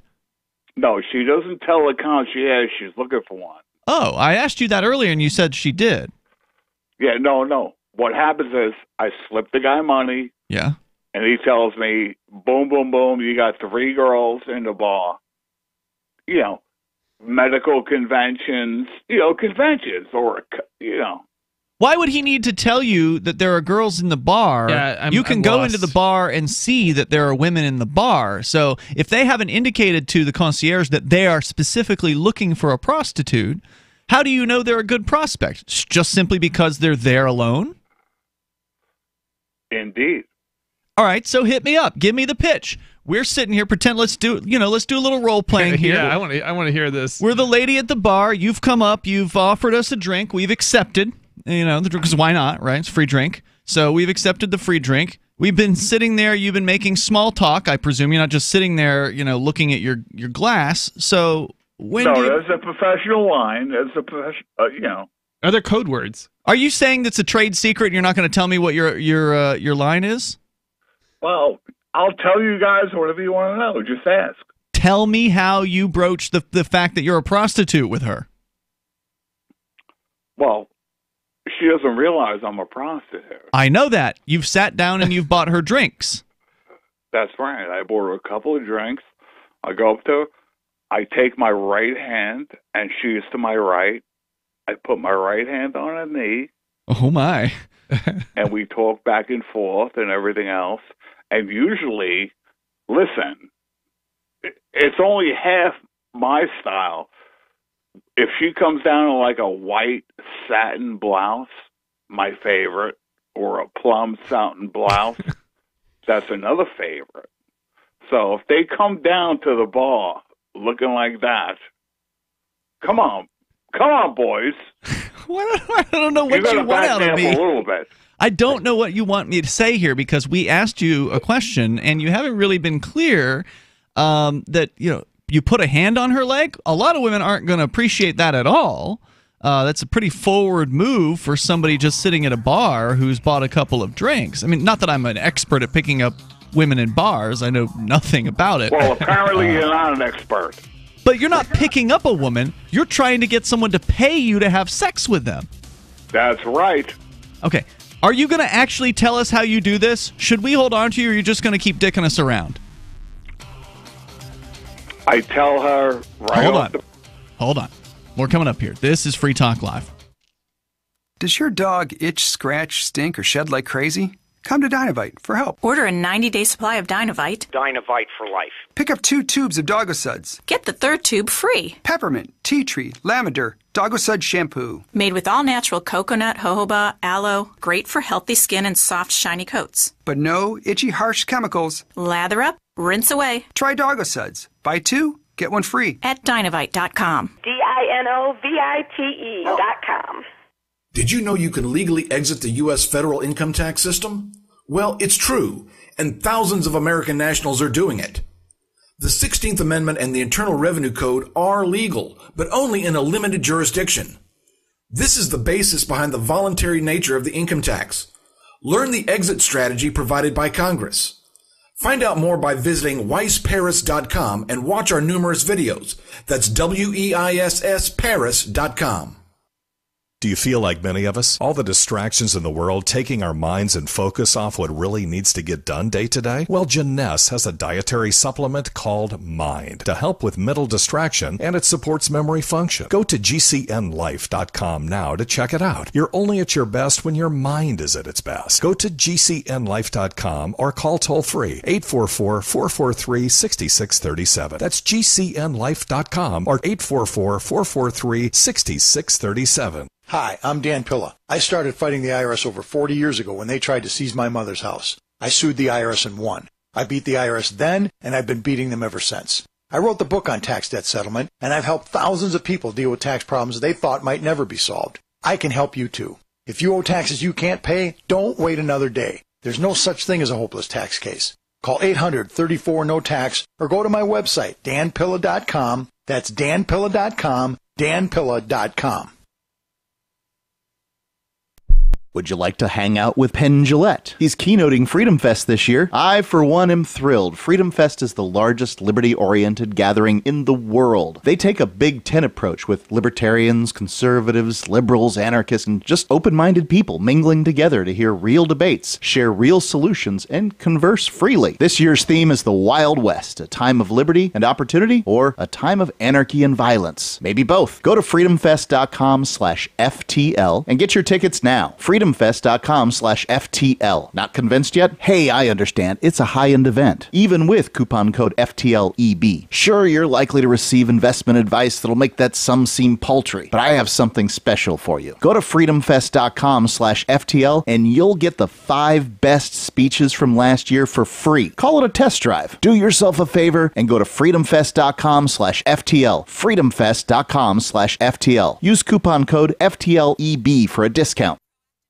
If you want to know the latest about Free Talk Live before we go on the air, all you need to decide is how you want it delivered. It's your choice. Visit news.freetalklive.com. You can get emailed announcements and participate in contests via our email updates list. Plus, we have a Twitter account that you can follow and a Facebook page where you can become a fan. So visit news.freetalklive.com to get news about Free Talk Live as soon as it's announced and the way you want it delivered at news.freetalklive.com. That's news.freetalklive.com. Looking for a great real estate investment? Consider New Hampshire, which is ground zero for the Liberty Movement. Your first call should be to Mark Worden from Porcupine Real Estate. He's more than just a real estate agent. He's your New Hampshire concierge. Where are the best places to live? Do you want farm, city, the burbs, or forest? Do you want a duplex or multifamily building so that renters pay your mortgage? There are homes in all price ranges in New Hampshire, and Mark can help with financing too. Invest in liberty and property. Mark Worden can help. PorcupineRealEstate.com.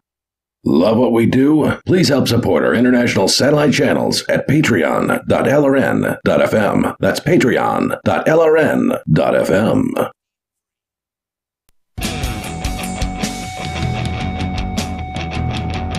It is Free Talk Live. You can dial in here, toll-free number 855-450-FREE. That's 855-450-3733. We do have the Discord on-air call-in line rooms over at discord.lrn.fm. So hop into one of those, and you will sound almost like you are sitting here in the studio with us. We've got Philip still on the line here. We're going to continue with his call. He claims that he is a male prostitute who picks up female clients in a hotel bar in Manhattan, or somewhere in maybe Long Island, where he's calling from, but somewhere in New York. And first he says he pays the concierge $200 to point out women to him, but these women haven't asked the concierge for a prostitute, so he's just asking for women who appear to be single and are staying in the hotel. He then goes into the hotel bar, finds these women, sits down next to them, and buys them drinks. And we haven't yet gotten to how exactly he converts the woman who's sitting next to him into a client for his prostitution services. That's what we're trying to find out here. He's been a little dodgy with the answers here. And I can understand, Philip, you don't want to give away the tricks of the trade, right? Like, you don't want to give away the trade secrets. I can understand that. But the fact is, the odds are most people are not going to go into this profession. Most people... Hey, listen, guys. Yeah. I apologize. I didn't mean to, get apprehensive or anything. Well, we just want to know, or at least I want to know. I don't know if you guys care. Ask but me. ask me what you want. I find these things fascinating, right? Because, there's not a whole lot of publicity about prostitution and how it all works. I mean, you can read about it online. Especially a man whore. Exactly. So do you come out and at some point bluntly say that you're a prostitute or a man whore or a gigolo or whatever it is that you are? No, what happens is we'll be hanging out in the bar and everything else, and the bartender will be like, just give me a wink. What's that all about? Hey, guys, you've been to major hotels in your life. Sure. You know what's going on. No. Come on now. I've never worked in a hotel. I mean, none of us are from New York, so maybe it's the norm there, but for all of us, at least for me, it's totally alien. Atlanta, Chicago, L.A., I work all over. What are you suggesting, though? When you say the bartender gives you a wink, What is the communication It there? sounds like they're like having some sort of like relationship going on between him and the bartender at that point. It sounds like something out of a grocery store dime novel. Yeah, No, it does. no, It really no. does. If you're married for 10 years, you go on the road, you're a woman. Okay? And you're sitting in the bar. Yeah. And you're hanging out and everything else. If you're a man, switch it over. What would you do? Was so married, right? I mean, I could answer that. Absolutely not. Get Come my on, work done guys. and go home. Come on, be truthful. No, that's absolutely truthful. Adultery is absolutely disgusting. Yeah, I think you're the exception here. If I were in a bar, first of all, Is Bob so listening? you think I'm a disgusting individual? Yeah, he no, does. I don't think that at I all. don't. I don't think that at necessarily all. think that's disgusting. But I do. Hold on. Just because Vincent says he wouldn't Yeah. do it doesn't mean he thinks you're disgusting. Do you think? Well, I mean, if you're I'm not ready to make any sort of moral judgment. I mean, I'm just thinking if you're encouraging people to cheat on their spouse, then yeah, I mean, I think that's immoral There's and not a never good thing to do. encouragement. There's never encouragement. All right. So okay. The bartender winks at If you. you guys go away and you're working on a job and you're doing this and you're doing that and you go down to, come on, you guys been down Look, for Philip, a just I'm because sure. some guys Come are like on. that, maybe Be most honest. guys. Honestly, Philip, Be honest. I am honest. I Philip, wouldn't do it. Just because most guys might be like that doesn't mean the three in the studio are. Chris, you are not married, So but you you've got a call me partner. a monster. What? Nobody's calling So you a you call monster me except a for maybe monster? Vincent. No, I'm not calling you a monster. You're a human being who is an alleged prostitute, and some people. I'm a man whore. Right, some and people I wanna- enjoy it. Okay, some people want to have sex and they want to have it promiscuously, and that's fine. That's their life. That's their risk. They can take those risks. I just want to know how it all works from a kind of a business. Just I'm fascinated by things like this that are sort of in the underground and like there's code words and there's so the bartender Let me winks ask at you you. guys Take us something. through the If process, Philip, and then you can ask a guys- question. Philip, If you take guys us are hanging through. out and you see something tasty, you want to take a taste. If it's a delicious chicken, sandwich or steak or something like that, then Oh, yes. come on The way- now. the way come I on would- now, boys. The way I would Don't approach be this that way. is totally different than the way somebody else would probably approach this. I'd just be blunt about it. I'd be like, Look, I'm a prostitute. You want some? yeah, right. Like, no, well, that's not even what I was thinking. But just like if I want to go out with somebody or whatever, Yeah. I'd just be blunt about it. But Well, that's he not your doesn't wanna go normal. out. Right, But the he point that I'm making, that's not necessarily your normal like human behavior, like that most people would do, right? So I don't know what most people would do. Honestly, I have no idea. I don't think. Well, let's put it this way: I'm not even going to go into how. Yeah, I'm not even going to go into what I would do. But it's just I can assure you that it's certainly what I've done in the past is not at Let me ask you all. something. Hold on. You guys go out of town. You pronate your show and everything else. Come on. Philip, finish when the you story. guys are slagged out, Philip, when you guys are He's slagged just leading out, us on. and you I take think a he's screwing us shower- around. Yeah. Philip, I'm going to give you one last I'm chance. not screwing you around. It's the real I deal, am man. going to give you one last chance to tell us how this works. You get a wink from the bartender. You've been sitting with this woman buying her drinks. What happens? You put Why your wink? hand. You put your hand. He's not going to answer it. Just keep going with the story. You put your hand on her leg. The bartender winks at you. What happens? Hand on the leg, couple of moves. We wink at each other. Then I take my right arm, rub her shoulder. Okay?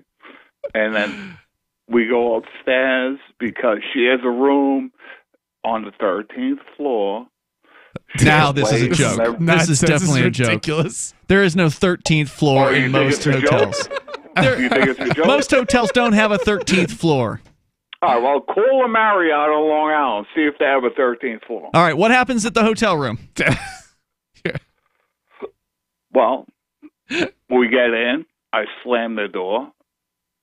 I Sounds undress scary. her. Why would you I- slam I the door? undress the woman because she knows why she's there. When does the money change Okay, hands? this sounds like a fantasy, not Yeah. Now, you guys... Hold on. By man whore, do you mean you're a prostitute or you just screw women in bars? I mean, what do you mean? I'm a man whore. You're not a prostitute then. You're This not is a getting fantasy. paid. That's Man what this is. whore. Okay. Thanks for the call, Philip. I've had it. This is like sex talk on the internet. Yeah. And not even good sex talk. I love what Gene, I think this is what you were laughing about. Christian Anarchist says in the D Live chat, I can't imagine how hard up a woman has to be to pay this guy for sex. It was Liberty Girl 1776. Oh, yeah, she's had some good ones, too. What did she say? She said, LOLs. He just whips it out. How much, ladies? So I guess maybe I misunderstood. Maybe I don't know the definition of man whore. I mean, when I hear whore, I think prostitute. Right. So I thought he was a prostitute. He's a male prostitute is what he certainly didn't deny it in the beginning parts of the call. When I used the word prostitute, he didn't say, oh, no, I'm not a prostitute. So, like, I think he let us... I feel like that's the only thing that sounded like that might be actually right. Like, a person who is a male prostitute doesn't like to be called a male prostitute.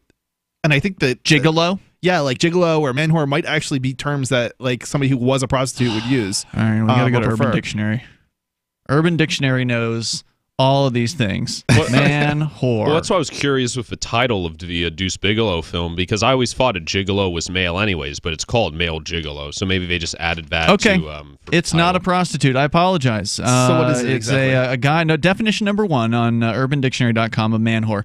A guy who jumps from girl to girl without remorse. He's a player that you should steer away from if possible. He's a sweet talker and makes you believe whatever he says, even when your heart tells you he's lying. This guy didn't even sound like he knows what a man whore is. Well, that sounds like a synonym for womanizer, as far as I'm like that definition. You know, they could use that for James Bond or for like any soap opera star. James Bond probably would. I mean, by this definition, be a man whore. I mean, it's like I always like I used to think man whore was like a masculine version of slut, right? But it's not. That appears to be what it is. Well, I mean, the way it says is like irresistible or however it describes it. It's not. It doesn't sound very good. Although in this twisted, messed up clown world society, being called a whore, I guess, is a good thing now. Here's a shorter definition. This is definition number 2. A man who finds the need to hit on and sleep with just about every female that he comes into contact with. So, yeah. I'd accept definition that one, 3, a male slut, right here. Definition 3, someone who seeks attention from multiple lady partners. You don't want to be seen with one of these. A player, a cheater. Definition 4, charming and cute, well-dressed, clean. So what he was actually doing was giving us a description of how he picks up women at bars, not that he gets them to pay him for his services. I mean, we said that numerous times. How do you get them to pay you? And he's like, he kept dodging around. Right. Like he didn't say that, I'm paying somebody else in order to help me get, in bed with a woman. Yeah. I mean, putting your hand on somebody's leg, giving them a shoulder rub at a bar, a complete stranger you just met, that's a pretty brazen thing to do. I don't know. Maybe it's more common than I think. I know nothing about this. 855-450-FREE. That's 855-450-3733. Hour number 3 is on the way. And terrorists coming up. Let me ask you something. What are you doing when you put money in a 401k or IRA, or store jumper cables in your vehicle, or purchase health insurance? You're preparing. You're preparing to ensure you have enough money for retirement. You're preparing for when your car battery dies, or to have assistance paying a major unexpected medical bill. That all makes sense. The same goes for building a food storage plan. You're preparing for when emergencies or disasters strike and shelves go empty at your grocery store. The best way to prepare is with My Patriot Supply. They've helped 1 million hardworking Americans become more self-sufficient. My Patriot Supply sells hundreds of items, including dozens of emergency food kits at MyPatriotSupply.com. It could be an earthquake, a cyber attack freezing our banking system, or a disaster that shuts down our power grid for weeks. For all these emergencies and more, get your supplies and prepare today at MyPatriotSupply.com. No more rushing to find empty store shelves because you're too late. Do it now so you're ready. MyPatriotSupply.com. Are you tired of governments murdering people around the world? Stop using their money. There is an alternative. Bitcoin is a stateless, free market, non-political currency. Bitcoin cannot be inflated or controlled by any government. By using their money, you are helping the state. Stop doing it! You have an incredible alternative available now. Learn it, use it, spread it. Get started with Bitcoin at Bitcoin.com. That's Bitcoin.com. Some of you asked, and now we've delivered. LRN.FM's live Keene, New Hampshire studio shows are now streamed in HD on Twitch. Visit our channel at twitch.lrn.fm and give it a follow. If you have Amazon Prime, you get one free subscription on Twitch. If you use it on our channel, Twitch will give LRN.FM a monthly piece of your Prime subscription cost. So please watch, follow, share, and subscribe to twitch.lrn.fm. That's twitch.lrn.fm. You're listening to the live edition of Free Talk Live. Hour number 3 is next after the news here on the Liberty Radio Network at LRN.FM. This is the Liberty Beat, your daily source for Liberty news and activist updates. Produced in partnership with SNLS News and listeners like you. Online at libertybeat.news and snls.news. I'm Mick Murrow reporting for the weekend edition of the Liberty Beat. Gold is trading at $1,293, silver at $15.02, and Bitcoin is trading around $5,069. Today's prices are brought to you by InnoScale. Take off with Managed Cloud. Looking for a safe, secure way to store your important files online? Let InnoScale handle it for you. Their high availability cloud servers are the perfect solution for clients needing one or more secure, scalable servers with built-in hardware failover protection.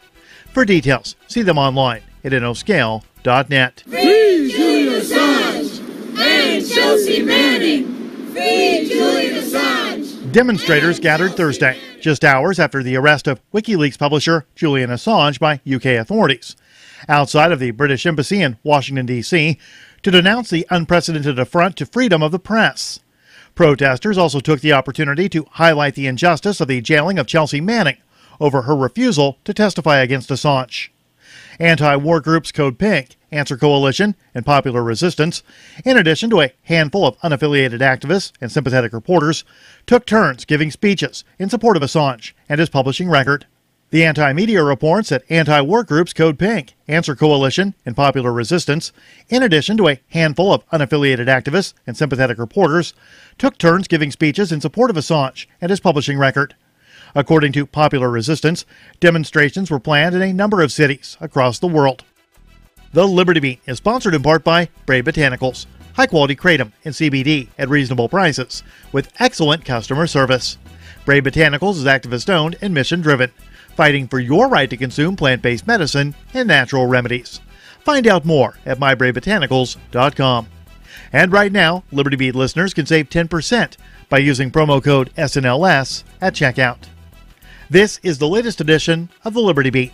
Find us online at libertybeat.news and snls.news. Your news now continues. The United States pressured the United Nations to recognize self-proclaimed interim president Juan Guaido during a Security Council meeting held Wednesday. The anti-media reports that U.S. Vice President Mike Pence told the UNSC that the time has come for the UN to recognize Guaido as Venezuela's legitimate president and accept the latter's representative to the world body.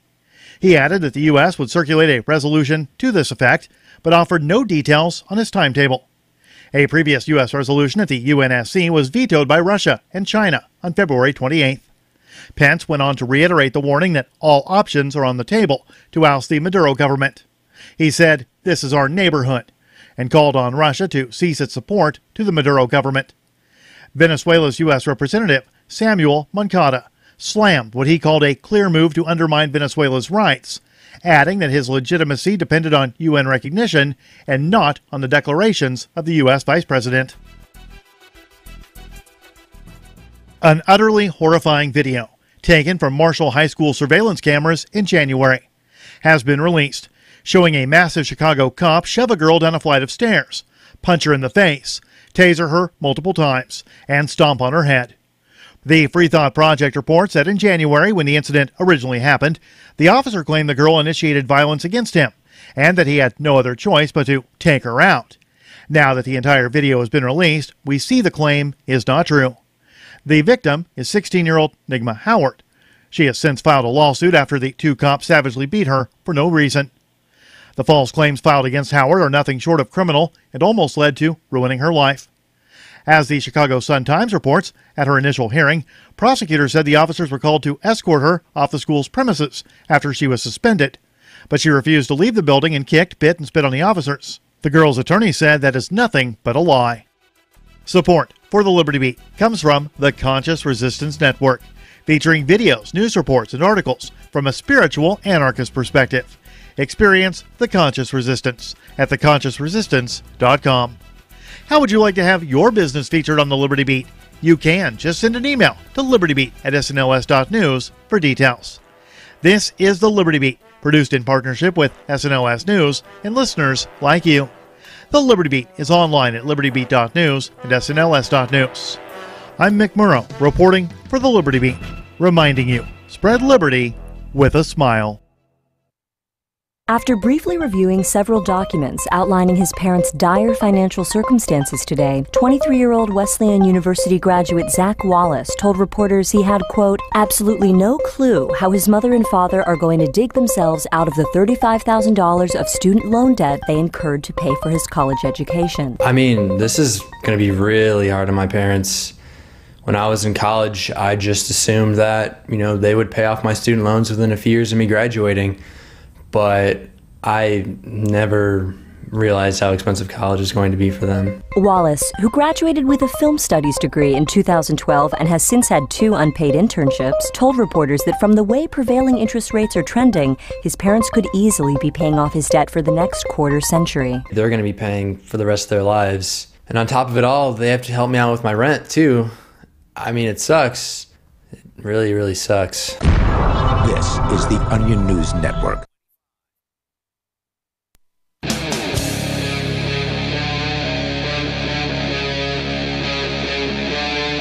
Free Talk Live.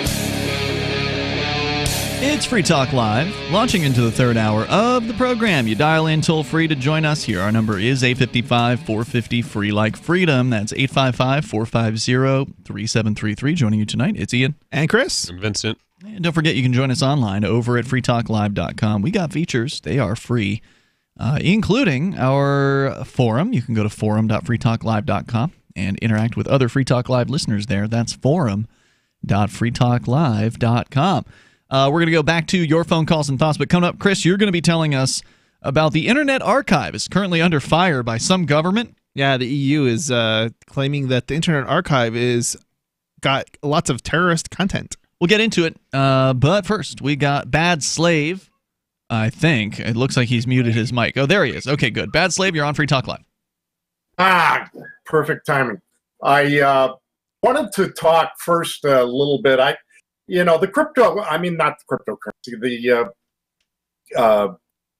the cashless money that's just a creation of an avenue for the state to track every frigging transaction. Absolutely. Oh yeah. But that's what that's why I was so surprised by what Vincent's story was saying, is that because the conspiracy theorists for decades, I mean, I can remember Alex Jones back in the late 90s saying that everything was going to go cashless, and here we are 20 years later, it hasn't happened yet.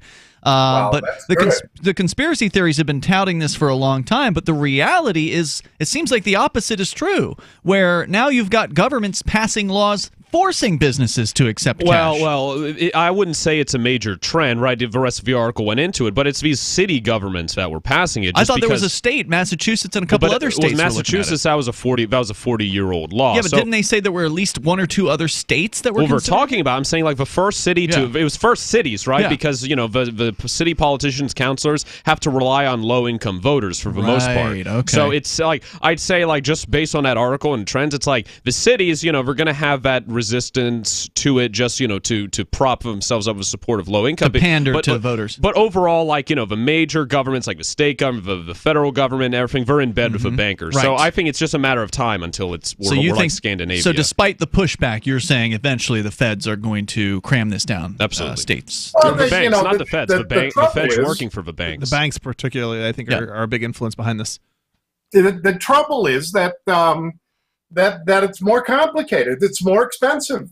There should have never been tolerance, for credit card transactions to be cheaper. They should have always been more expensive because they are more expensive. Right. What you're saying is, just to clarify, what you're saying is a credit card transaction should cost more for the customer so as to disincentivize them from using the credit card. Thank you very much. But the banks were smart about that, and they usually have agreements in place with the merchant that says you can't charge less for cash. You cannot give a discount for cash. You must agree that the price must be what it is, and you have to take the hit. But that's whenever. Bull. That's bull. It doesn't have to be that way. Nobody should agree with it. I agree with you, but that's what happens. That's my understanding, at least. You know, and to bow to that was idiotic. And I've seen some like let's see, like gas stations. Every now and then you'll see a gas station that offers like a 5-cent cash discount. Yep. And I always wonder, how do they get away with it? That's the way it should be everywhere. I mean, you should be able to offer cash and say, it's costing you less money. Give me a deal, and that should never be questioned. But the thing is that just like your mobile phone is not an opportunity for you to communicate. It is an opportunity for the powers that be that to get information from you. Yeah, to track your where every you move. are, what you're doing. And the fact is that it's all about the non-transparent state we're dealing with that has Assange being collected and thrown in a cage because he's an idiot. What are you smiling about, friggin' Vincent? No, huh? someone on the Twitch. chat room. No, someone subscribed and their username was Boba Fetish. And I'm sorry, I'm listening. All right. But the ship's already sailed, Bad Slave. I mean, everybody except for probably even the most poor people have these things. Cell phones are ubiquitous. They are everywhere, at least in the United States. And it's not just in the United States. Whenever I've gone to Mexico, they're all over the place down there, and the people there are definitely not as wealthy as here in the U.S. So I mean, they're so affordable. Even in Africa, there's a large amount of mobile phones, not necessarily smartphones, but mobile phones are very ubiquitous. Oh, homeless in this country have smartphones. My solution for that is that I've got a flip phone. I've got a stupid flip phone. They still know where you are. Yeah. And I've got a smart device that all I use is on Wi-Fi. Not only do they know where you are, but they can listen to every single phone call that you make and read every text message. Well, not if I pull Huh?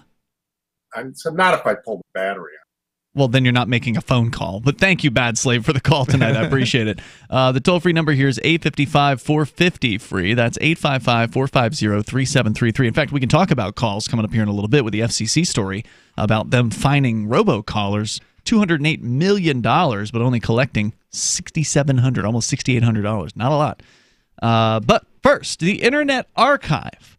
For listeners who do not know, you can go. This is one of the greatest features on the Internet. Hands down. Wouldn't you say this is really useful? It's extremely useful at times. It's a historical archive that goes back to the 1990s. I'm not sure what year they started. I think it's as far back as 1996, if I'm not mistaken. That sounds about right. But it's not for everything. It's just some sites. Almost everything. I mean, every site I've ever had. I think they have more content from 1998 and onwards. Okay. But I think there are a few sites they have from as far back as 1996. You go to archive.org, and then at the very top of the page, there's the Wayback Machine. You put in whatever URL you want to do a little nostalgia trip back into the past of what it looked like in GeoCities in 1996, 1999 or whatever. All you got to do is remember the URL, and you just type in the website, and it shows you a list of snapshots that the archive took of the site. So they've got a web crawler that goes through the internet, and it downloads pages. Now, it usually doesn't save the media on those pages in a lot of cases. Maybe some pictures, but it's not real complete. It's not like a complete archive. It's like the text, and they do have a media archive that's, I think, separate from their normal archive, but it's better now than it's ever been. And they are now being targeted by the EU. What's going on? Yeah, so this is a story from TechDirt, and it's basically a story about the Internet Archive. So the headline is EU tells Internet Archive that much of its site is terrorist content. So let's see, where does it begin? So the Internet Archive has issued a minor correction. Its original story, noting that it was not actually Europol who sent the demand, but rather the French Internal Referral Unit using it's still basically the government. The French Internal Referral Unit. Using the Europol system so that it looked like it was coming from Europol. Here is their update, whatever. So that's, I mean, basically it doesn't change the story. None of the changes, let's see, much else with the details of the original story, which remains below. All right, so we've been trying to explain in the past few months just how absolutely insane the new EU terrorist content regulation will be for the internet. Another one? Hold on. Yep. So we've already talked about the EU. It's GDPR, which basically forced every website in the world to put a stupid cookie acceptance notice on every time you visit far more the than damn that, website. but yeah. Yeah. And then there's also this, what was it, Article 13, that's going to essentially restrict... Yeah, it got passed. It's called the link tax, and it's also known because they're basically going to charge Google, like Google News and websites, to if you link to any kind of news stories. Oh, I thought Article 13. I was thinking of the one that makes it so Twitch and YouTube are liable for their users' content too, I believe. Both in the same thing. Yeah. So now there's a terrorist law that they're putting into effect over there? Yes. We're going to find out more about it coming up here in moments. Your calls and thoughts are welcome. It's the end of, internet freedoms. It just keeps getting worse out there with the EU, with the UK, with Australia, cracking down. Even of course, in China. the United States, we got the porn law. There's more coming up here. Your calls and thoughts welcome. This is Free Talk Live. Would you like to hang out with Penn Jillette? He's keynoting Freedom Fest this year. I, for one, am thrilled. Freedom Fest is the largest liberty-oriented gathering in the world. They take a Big Ten approach with libertarians, conservatives, liberals, anarchists, capitalists, and just open-minded people mingling together to hear real debates, share real solutions, and converse freely. This year's theme is the Wild West, a time of liberty and opportunity, or a time of anarchy and violence. Maybe both. Go to freedomfest.com/FTL and get your tickets now. freedomfest.com/FTL. Not convinced yet? Hey, I understand. It's a high-end event, even with coupon code FTLEB. Sure, you're likely to receive investment advice that'll make that sum seem paltry, but I have something special for you. Go to freedomfest.com/FTL and you'll get the 5 best speeches from last year for free. Call it a test drive. Do yourself a favor and go to freedomfest.com/FTL. freedomfest.com/FTL. Use coupon code FTLEB for a discount. Bitcoin.com is delighted to announce their latest partnership with the gift card specialists at eGifter. With many of the world's leading brands on their roster, it is now easier than ever to get the gift cards of your favorite brands with Bitcoin Cash. To get started, just follow these simple steps. Visit giftcards.bitcoin.com, pick the gift card you want, follow the instructions on your screen, and make your payment using your Bitcoin Cash wallet. Sit tight and your gift card will be delivered to you as soon as it's ready. That's giftcards.bitcoin.com. Go to themorganreport.com and receive updates and insights you will not find anywhere else on the web. You will discover how to grow and protect your wealth under all market conditions. The Free Morgan Report provides interviews, webinars, question and answer sessions, plus mind-blowing videos. As David Morgan says, let my passion create your wealth. Themorganreport.com. Themorganreport.com.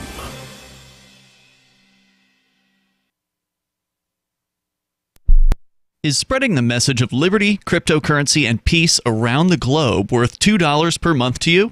As you may already know, in addition to our internet feed, LRN.FM broadcasts on free-to-air satellite across North and Central America, as well as Sub-Saharan Africa. And we've been available on satellite for free 24/7 since 2010.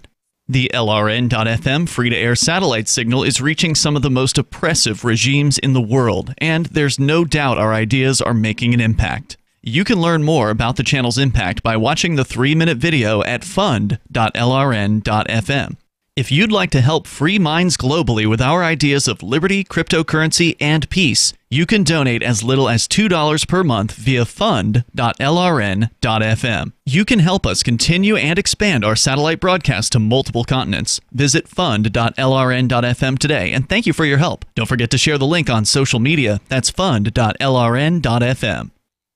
So you've heard all 3 hours of the latest episode of Free Talk Live, and you're still hungry for liberty-oriented audio content? Did you know that we have another 24/7 audio stream at LRN.FM? The Liberty Radio Network airs the latest episodes of some of the best liberty-oriented podcasts on the internet around the clock. In addition to recorded content, you'll also hear live shows like Free Talk Live, originating from our Keene, New Hampshire studio. So listen anytime at LRN.FM. That's LRN.FM. So you've signed the Shire Society Declaration and are planning your move to New Hampshire to be around more liberty-oriented people. Next, sign up for the Shire Society Forum at forum.shiresociety.com. There are a bunch of people there who are already in the Shire, and they want to meet you. If you're already in the Shire physically, you should also come by the forums. Remember, not everyone uses Facebook. New people are signing up for the Shire Society Forum every month, so drop in and say hello at forum.shiresociety.com. Now you can follow LRN.FM on the decentralized Mastodon social media platform at toot.lrn.fm, toot.lrn.fm.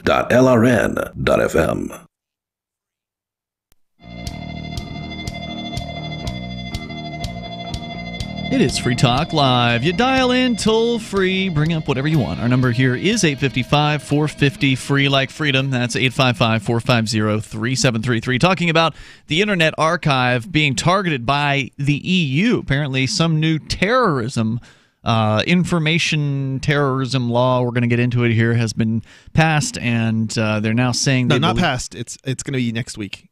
So they're going to likely pass it then. Yeah. Okay. And we're going to get into a little bit more about that. Plus, you're welcome to call and share your thoughts. 855-450-FREE like freedom. And also want to make sure you know about Twitch. We are on Twitch. It is one of our video streaming services over at twitch.lrn.fm. We've been working towards a goal of getting to the Twitch partner status. However, it is not an easy road. We have to hit 75 concurrent viewers on Twitch at one time. Actually, not one time, but over an entire month, the average basically has to be 75. So that means we're probably going to have to get more than 75 on many streams in order to make sure the average is at that. So if you want to help us, go to twitch.lrn.fm and hit the follow button. And then, if you could, leave your viewing window open. That way we're always there on your computer when you're there if you want to watch or listen to what we're doing. Because, again, we put more than just Free Talk Live on our Twitch channel. There's also Call to Freedom. There's also Questioning Authority, which is Vincent's show. And, Chris, you make an appearance on Call to Freedom on Tuesdays. I do. So head on over to twitch.lrn.fm. Or you can also now follow us on DLive, which is the new competitor to Twitch. And we're up there, too, over at DLive.lrn.fm. So feel free to give us a follow there as well. It's a new platform. It's kind of taken off over the last few days because PewDiePie got poached. DLive, I don't know what they paid him, but they got the number one YouTube guy, the number one YouTube channel, to make the flip. Now, he hasn't shut down his YouTube, but he has said that he's going to exclusively live stream on the DLive platform. So over the next couple days, there's going to be a lot of his fans are going to be coming into the site. So since we're there already, maybe we're going to pick up some new viewers, and I think we already have. There's a bunch of new people who found us on DLive. So thanks to everybody for watching and following us on both of those platforms, DLive.lrn.fm and Twitch.lrn.fm. All right, so Chris, tell me more about what's going on here with this EU. What was it called? Terrorism? What? Some kind of restrictions? Internet? So, I mean, the EU terrorist content regulation is what they're calling it. Terrorist content regulation. Okay. Yeah. So it would require the removal within 1 hour content as long as the competent authority within the EU sends notice of the content being designated as terrorist content, which from what I understand is basically any kind of government body, whether it's law enforcement, local police, anybody. Just send a notice to a website. Some sort of government. The government says, we have determined this content is terrorist content. Take it down. Yeah. If you're asleep, sorry, you're going to get fined. You got to respond exactly. within an hour. The law is set for vote in the EU Parliament just next week. And if they weren't attempting to show just how absolutely insane the law would be for the internet, multiple European agencies, we can debate if they're competent, that's in quotes or in brackets, decided to send over 500 totally bogus takedown demands to the Internet Archive just last week, claiming it was hosting terrorist propaganda content. This is why it's so dangerous to have these laws in the first place. As soon as you give government the power to censor speech, you no longer have a free society. In the past week, the Internet Archive has received a series of email notices from Europol's European Union Internet Referral Unit, falsely identifying hundreds of URLs on archive.org as terrorist propaganda. Wow. At least one of these mistaken URLs was also identified as terrorist content in a separate takedown notice from the French government's Office Central de Lutte contre la... What's he trying to say, I don't Vincent? even know. Here, show Vincent. He knows how to speak French. He was born in Quebec.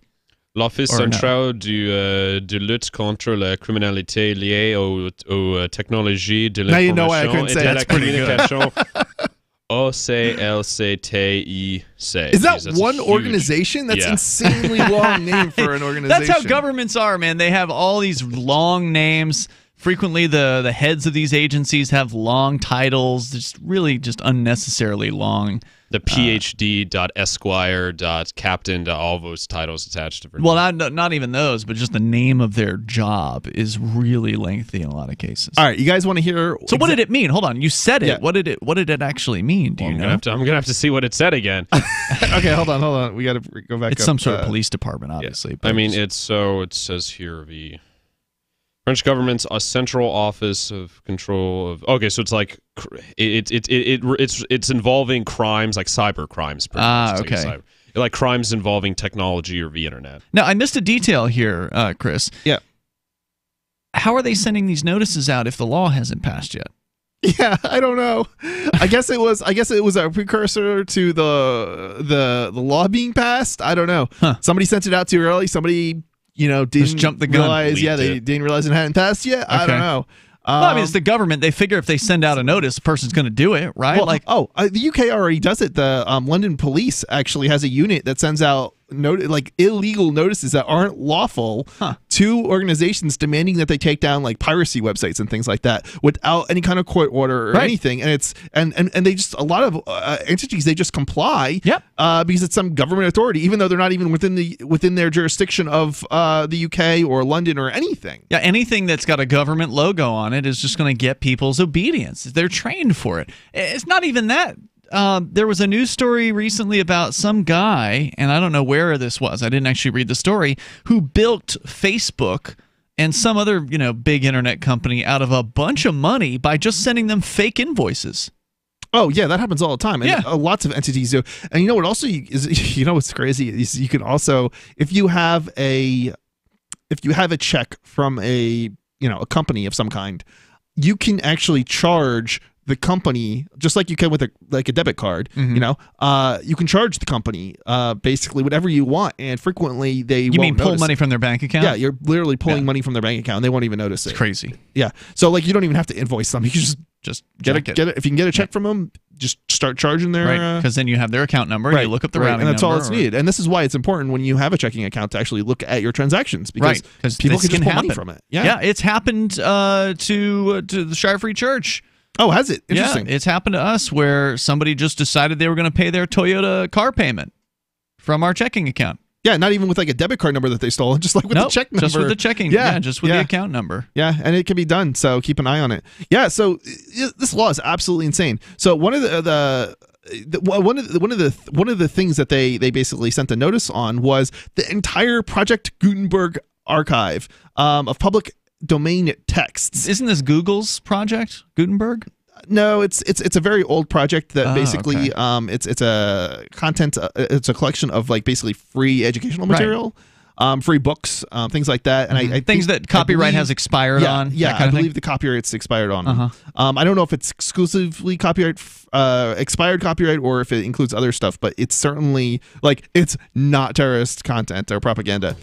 Over 15 million freely downloadable texts basically have been they're trying to get pulled, all because I don't even know what their objective is here, but it's absolutely insane. C-SPAN recordings being labeled as terrorists. Yeah, this is what they're calling terrorist content. C-SPAN recordings, like the television channel. Does Archive comment in the story? Do they say we're going to ignore this crap? More coming up here in moments. It's we'll Free have to Talk get Live. back to it. Complement your health with hemp-derived cannabinoid oil. We've always believed that the closer to Earth, the better it is for our bodies. Our hemp-derived cannabinoid oil is phytocannabinoid rich, full spectrum, and organically grown. Finally, hemp made easy, clean, and effective. GCNhemp.com or call 877-878-4203. That's right, we cut through the red tape. It's now available at GCNhemp.com or call 877-878-4203. The United States of Empire is a book that claims the United States is the empire of the world. George Washington had warned us against foreign wars. The United States of Empire shows that World Wars I and II left England broken. Its former colony, the U.S., had to save the empire. Was there ever a vote? Who do we fight for? The deep state began with World War I.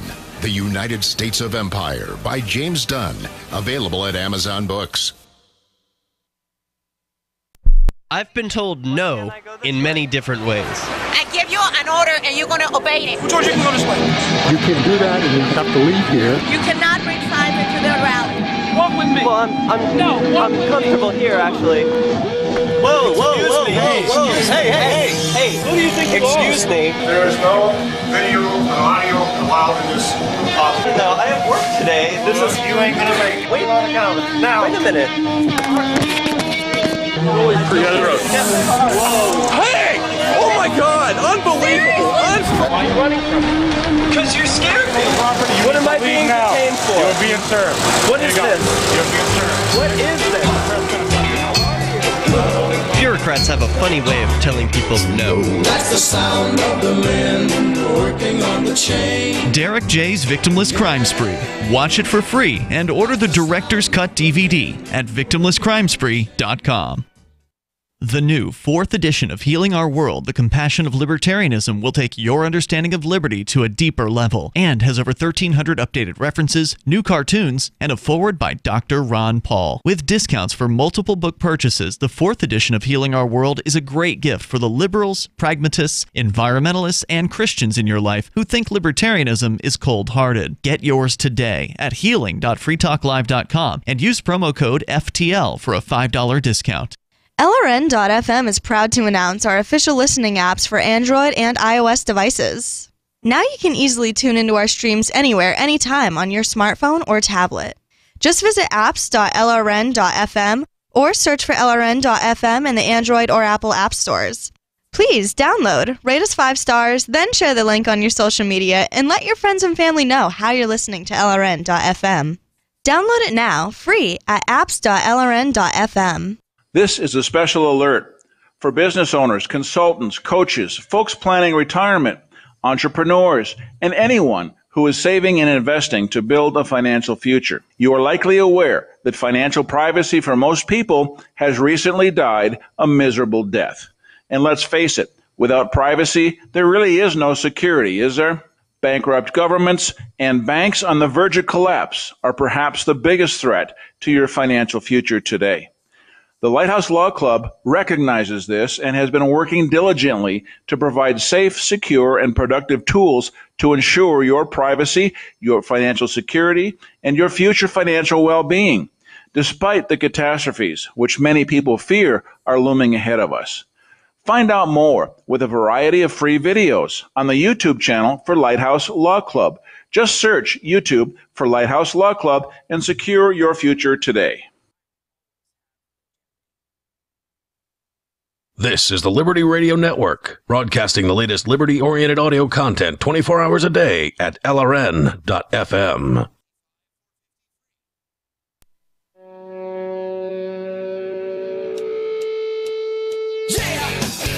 It is Free Talk Live. Dial toll-free. Bring up whatever you want. Here are numbers: 855-450-FREE. That's 855-450-3733. We've also got the Discord on-air call-in line rooms over at discord.lrn.fm. Hop into one of those. We'll get you on the air, and you'll sound almost like you are sitting here in the studio with us. Thank you, by the way, to Jared H. He is a Free Talk Live Gold Amplifier. That means Jared is contributing $10 per month to the AMP program. AMP stands for Advertise, Market, and Promote. And the idea is simple. You send in $5 a month. He's doing 10, but we only ask for 5. You send in $5 a month via PayPal, via credit card, via Bitcoin, BTC, and we'll give you some access to some cool perks, some cool benefits for being an amplifier, like access to the AMP chat rooms on our Discord server. There's an AMP-only Facebook group if you're still on Facebook, and there's some other perks as well. So head on over to ampamp.freetalklive.com, and please get signed up. It makes a big difference for us. It helps us reach out to more radio stations. We'll be going to the Talkers New Media Seminar in New York City in a couple of months, as we do every single year, and that's sponsored by Free Talk Live amplifiers like you. And so it helps us bring new stations on, and new stations mean new people who are hearing the ideas of liberty, many for the very first time in their lives. So if you like these ideas, if you like the things that we talk about, then please help us out at the AMP program at amp.freetalklive.com. As we continue, we'll take your calls and thoughts. You can bring up whatever's on your mind, and then we'll tell you more about this so-called anti-terror bill in the EU that is already, even though it hasn't been passed yet, being implemented by police departments. It's already being abused. Like. Yeah. We don't need to wait for the law government to pass. agents. We'll just do whatever we want, which is how government works. I mean, they just do whatever. They're people who are using violence and threats of violence against folks. And now they're threatening the Internet Archive. They're telling Internet Archive, if you don't take down these alleged terrorism articles, which aren't, I mean, you went through the list of them, and they're basically denying it, saying these are not terrorist related, then we're going to fine you or put you in prison. I don't know what the penalty is, but it's usually one of the other. They're calling it terrorist propaganda here, so it's the most absurd thing. We'll continue. Politics is terrorist propaganda now. Sure. Well, politics is terrorism. Well, sure. yeah, that's true. But let's go to Doug in Illinois. Doug, you're on Free Talk Live, listening via the TuneIn app. Hello. Hi. Can you tell me in New Hampshire if you have a law where you are required to be hooked up and connected to the power grid?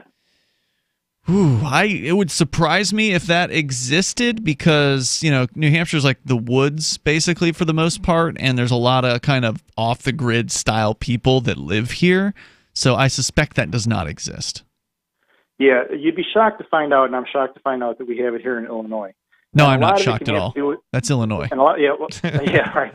I mean, a lot of it can have to do with the power company, ComEd. Mm-hmm. They lobbied to get the law done, and we're Sure. approaching a time here in the very near future where you're going to be able to generate your own power from light and from wind in your own home, and have a battery unit in your home and be able to provide day and night power to your home.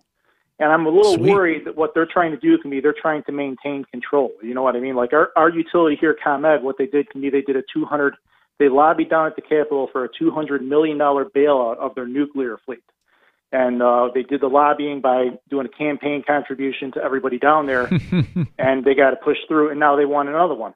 I mean, for people who are like pretty much anti-nuclear like me, we're appalled by that. You know what I mean? For the fact that I'm in the middle of a book, a 500-page book called Midnight in Chernobyl right now. And I mean, people need to look at what nuclear power actually can be. We have a plant down here called Byron leaking tritium into the groundwater. I think that here can be we're being a libertarian where we can align with the people on the left. You know what I mean? But it really can be the people on the left in their. Well, what is the objection to, in your opinion, nuclear power? I mean, is there one or more than one major objection that you have? There are many. I mean, look, there are many. I mean, nuclear power the majority of the time will work properly. Mm-hmm. But when it will go wrong, it will go wrong. Look at 3 Mile Island. Look at Chernobyl. Look at Fukushima. But this is more of a liability aspect. They should not be operating because of the liabilities, and the government has basically removed the liabilities from the nuclear power plants. So I think there's a point to be made here, but I don't necessarily know that there couldn't be a safer power plant. There absolutely can. A liability wouldn't be an issue. Isn't it true that they've stopped the basically construction of new nuclear power facilities for decades in the United States? Yeah. Right. So that's why you don't have. That's why you don't have any new developments, because they're not. Right. They're literally not allowed to build other things. If you wanted to build, I think it's called a thorium reactor. Are you familiar with this? I am a little bit, yeah. And they're showing to not be practical either. But I mean, if you want to build a reactor in America, what's not practical about it? Because from everything that I've read, I mean, I'm not a nuclear engineer. I'm only an amateur. Me neither. From what I've read, they're not practical. I mean, they have their own trouble too. Well, I'm sure they have. I'm sure they have their own trouble. But the big complaint nuclear power that I've heard is the danger of the nuclear fallout. The something bad happens at the reactor. It creates heat pollution, right? Because they need rivers to have access to water to cool down. The heat pollution messes around with the ecosystem downriver of a plant. It may not be worse than other power plants. We have radiation everywhere. I mean, like you're on the radio right now. Right now, you have your radio being emitted from a tower, emitting a radio wave, a form of radiation that could be a non-danger. I mean, you can be right there with it. The only thing you're going to do could probably be feel heat. But from a nuclear reactor, you get an alpha emitter, a gamma emitter, and a beta emitter. That gamma emitter can be like a unique type of thing. That can be the type of thing that can really damage your DNA. That can be why people who are around them, they end up getting leukemia. I mean, when you look at like Byron, here they've been dumping, they hit a leak in the coolant, and they were dumping tritium into the groundwater. A lot of people didn't even know it for a long time, and they were drinking it. Now, I think that, look, the government, you can't build a nuclear reactor and bring it online without the government backing. For the fact that in order to bring a reactor online, it could take a decade and over $1 billion in money, and you have to have that government funding backing to be able to do it. They actually do the loan. Yeah, I think the strongest argument is basically the government removes the liability aspects, which is basically the costs. So if you remove, if you give back the liability, right, to these companies that want to build the nuclear power plants, and you remove the laws prohibiting them from doing so, I think at some point they're gonna come to conclude that there's more cost-effective means of providing power. They're not in the nuclear business; they're in the power business. So. Yeah, I mean it's just a matter of changing the laws such that they're actually principled. The principled libertarian. They follow the principled libertarian stance. I wanted to bring that up about the whole energy at home thing, for the fact that I didn't even know about it until I looked under Illinois law, and then I found out that you pretty much have it all throughout the country. You have to be hooked up to the power grid. Do you have to be hooked up to? I'm just curious. Do you have to also be hooked up to the septic system there? That I don't know about, but I mean, it's in New Hampshire. At least in Hanover, you do. A buddy of mine, he built his own house, and the town forced him to dump like $30,000 on getting his house connected to the sewer system. In Keene, they force you to get onto the city sewer system. That's definitely true. Thank you for the call, Doug. I appreciate hearing from you. Is that even if you're in the outskirts of Keene, like somewhere not anywhere in the city? Anywhere. But what constitutes a city? Because it's like you have to go. You can go pretty city far. Limits. Whatever the city limits are, but the city limits, don't they make up most of the? They go into the woods. They go to the next town, right? So if you're too far away from the sewer system, how would you connect?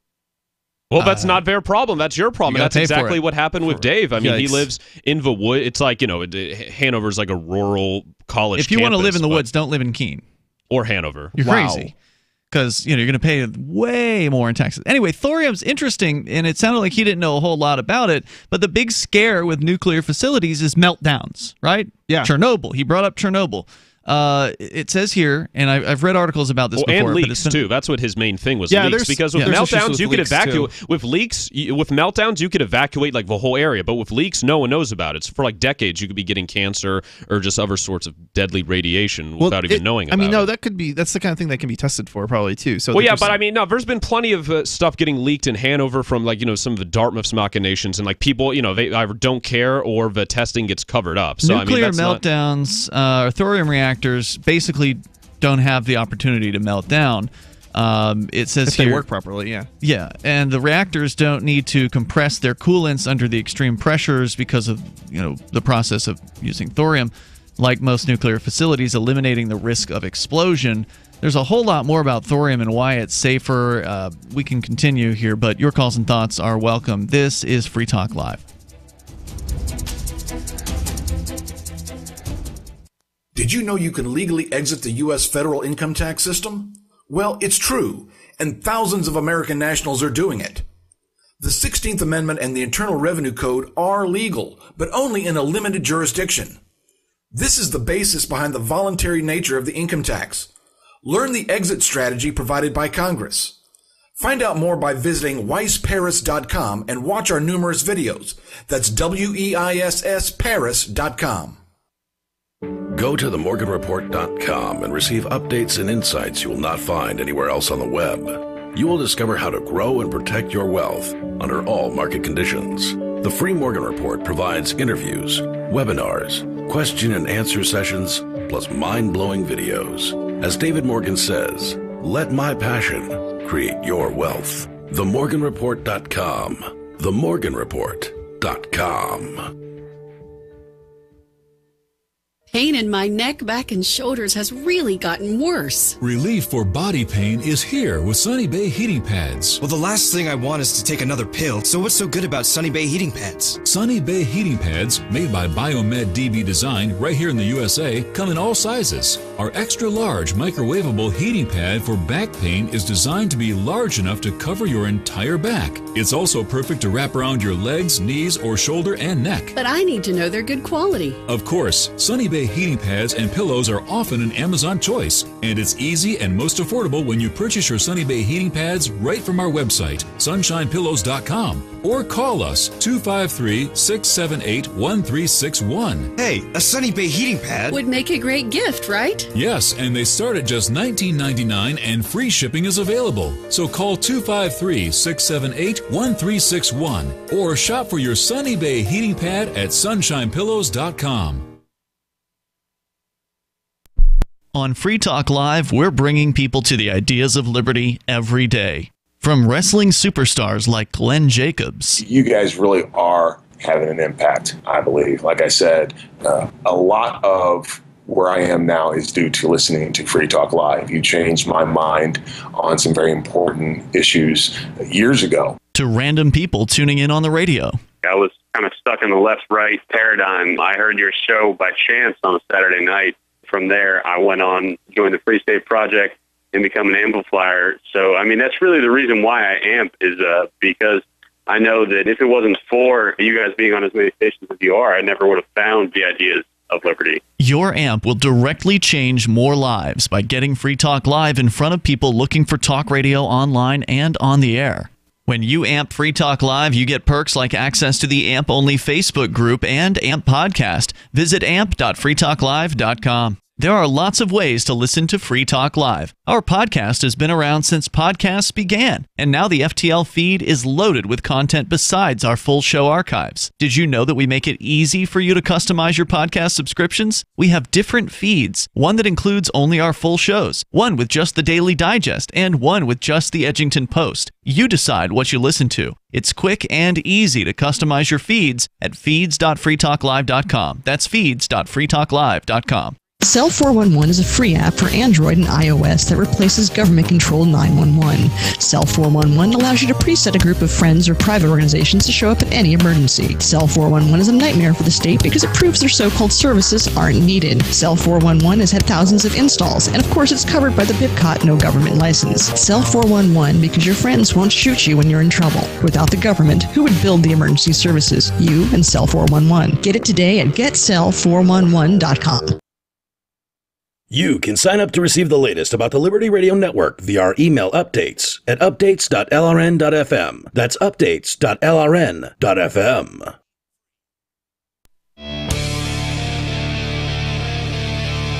It's Free Talk Live. Dial toll free to join us here in the remaining moments. We got time for you.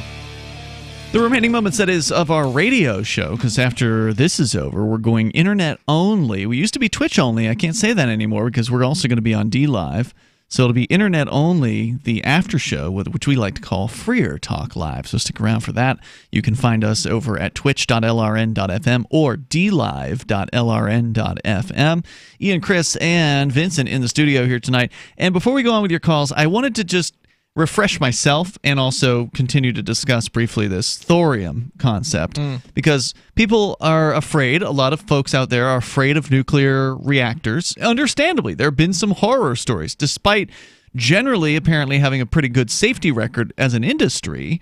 When the bad news comes, it's usually pretty scary and pretty bad. I mean, of course, a lot of people cite Chernobyl and 3 Mile Island as examples of horrific examples, from the past. But, it begs the question, what are the alternatives to nuclear within the nuclear power? What's the alternative to uranium? Well, it's thorium. And Martin Katusa over at Forbes.com has a story about this, talking about the Fukushima disaster, which many of us remember from Japan. And it says here, the Fukushima disaster reminded us all of the dangers inherent in uranium-fueled nuclear reactors. And this was written a little while back, several years back. But they say here, back then, TEPCO continued to struggle to contain and cool the fuel rods. Highlights just how energetic uranium fission reactions are and how challenging to control. So, the reaction just keeps going, right? And it's so hot, and they can't really get in there. They couldn't get to, do anything to it. Of course, the level of energy is exactly why we use nuclear energy. It's incredibly efficient as a source of power and creates very few emissions and carries a laudable safety record to boot. The conversation, nuclear good but uranium dangerous, regularly leads to a very good question. What about thorium?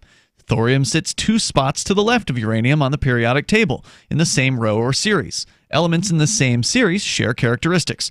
With uranium and thorium, the key similarity is that both can absorb neutrons and transmute into fissile elements. This means that thorium could be used to fuel nuclear reactors just like uranium. And as proponents of the underdog fuel will happily tell you, thorium is more abundant in nature than uranium, is not fissile on its own.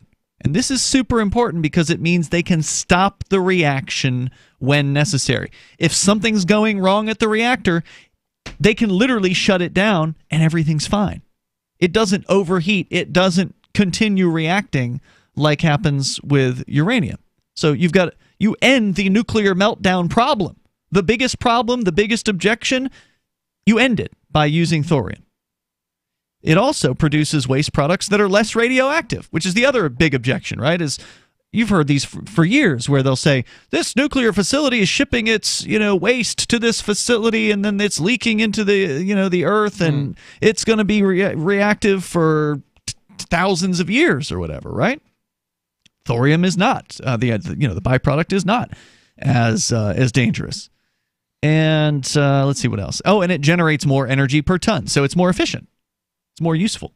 So why, he asks, are we using uranium?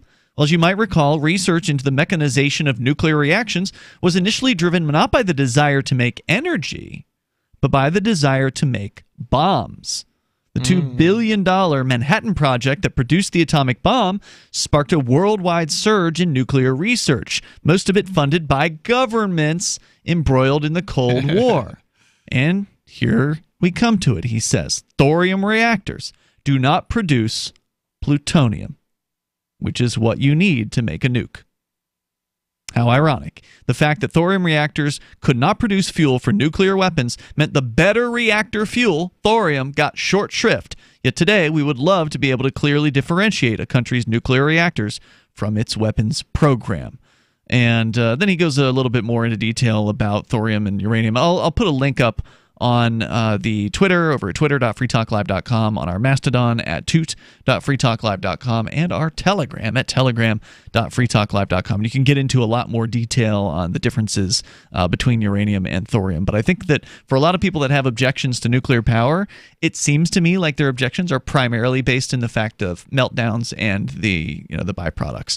And this solves those problems. I mean, it's a natural development. Like, we have clean coal that we burn in the U.S. At first it was dirty and it wasn't particularly good for the environment. But as people were able to use it and make progress and make capital, then they could use that capital to reinvest it into finding cleaner ways. So if something's, not that I encourage practices that cause massive amounts of pollution, but I mean, banning it isn't always the best way. I mean, sometimes just letting the market go, it's eventually going to have a solution and get better. This is an issue of liability, I think, and if you have to factor in the liability of a nuclear power plant, especially a more dangerous one, you would find that it's no longer cost effective.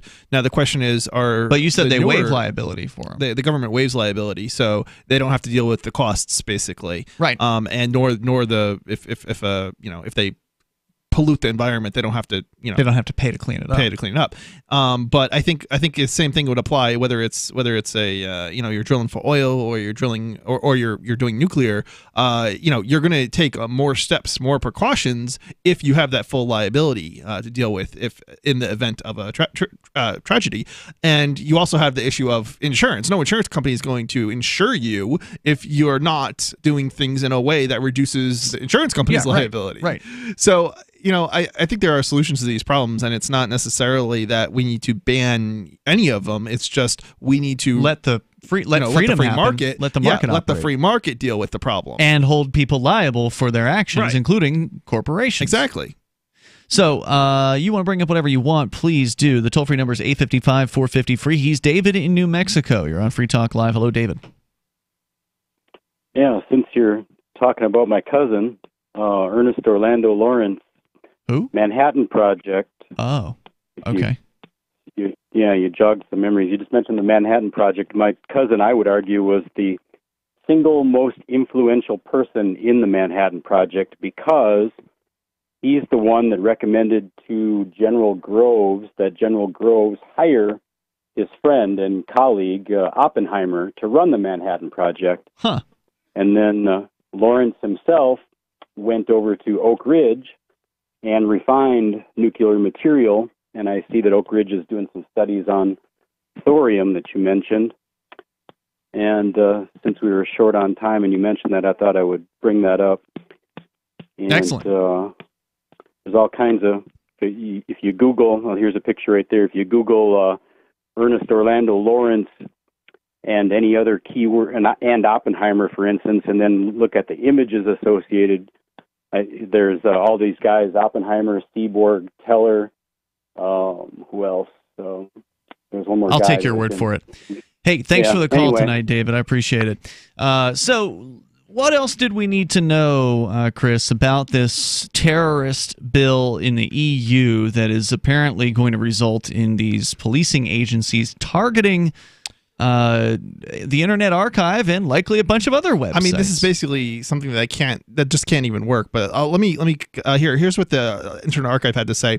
Oh, good. So and as the archive explains, there's simply no way that, one, the site could have complied with the terrorist content regulation had it been law last week when they received the notices, and two, that they should have blocked all that obviously non-terrorist contents. The Internet Archive has a few staff members that processes takedown notices from law enforcement who operate in the Pacific time zone. Most of the falsely identified URLs mentioned here, including the report from the French government, were sent to us in the middle of the night between midnight and 3 a.m. Pacific. And the law says they have to remove it within an hour. Right. And all of the reports were sent outside of business hours of the Internet Archive.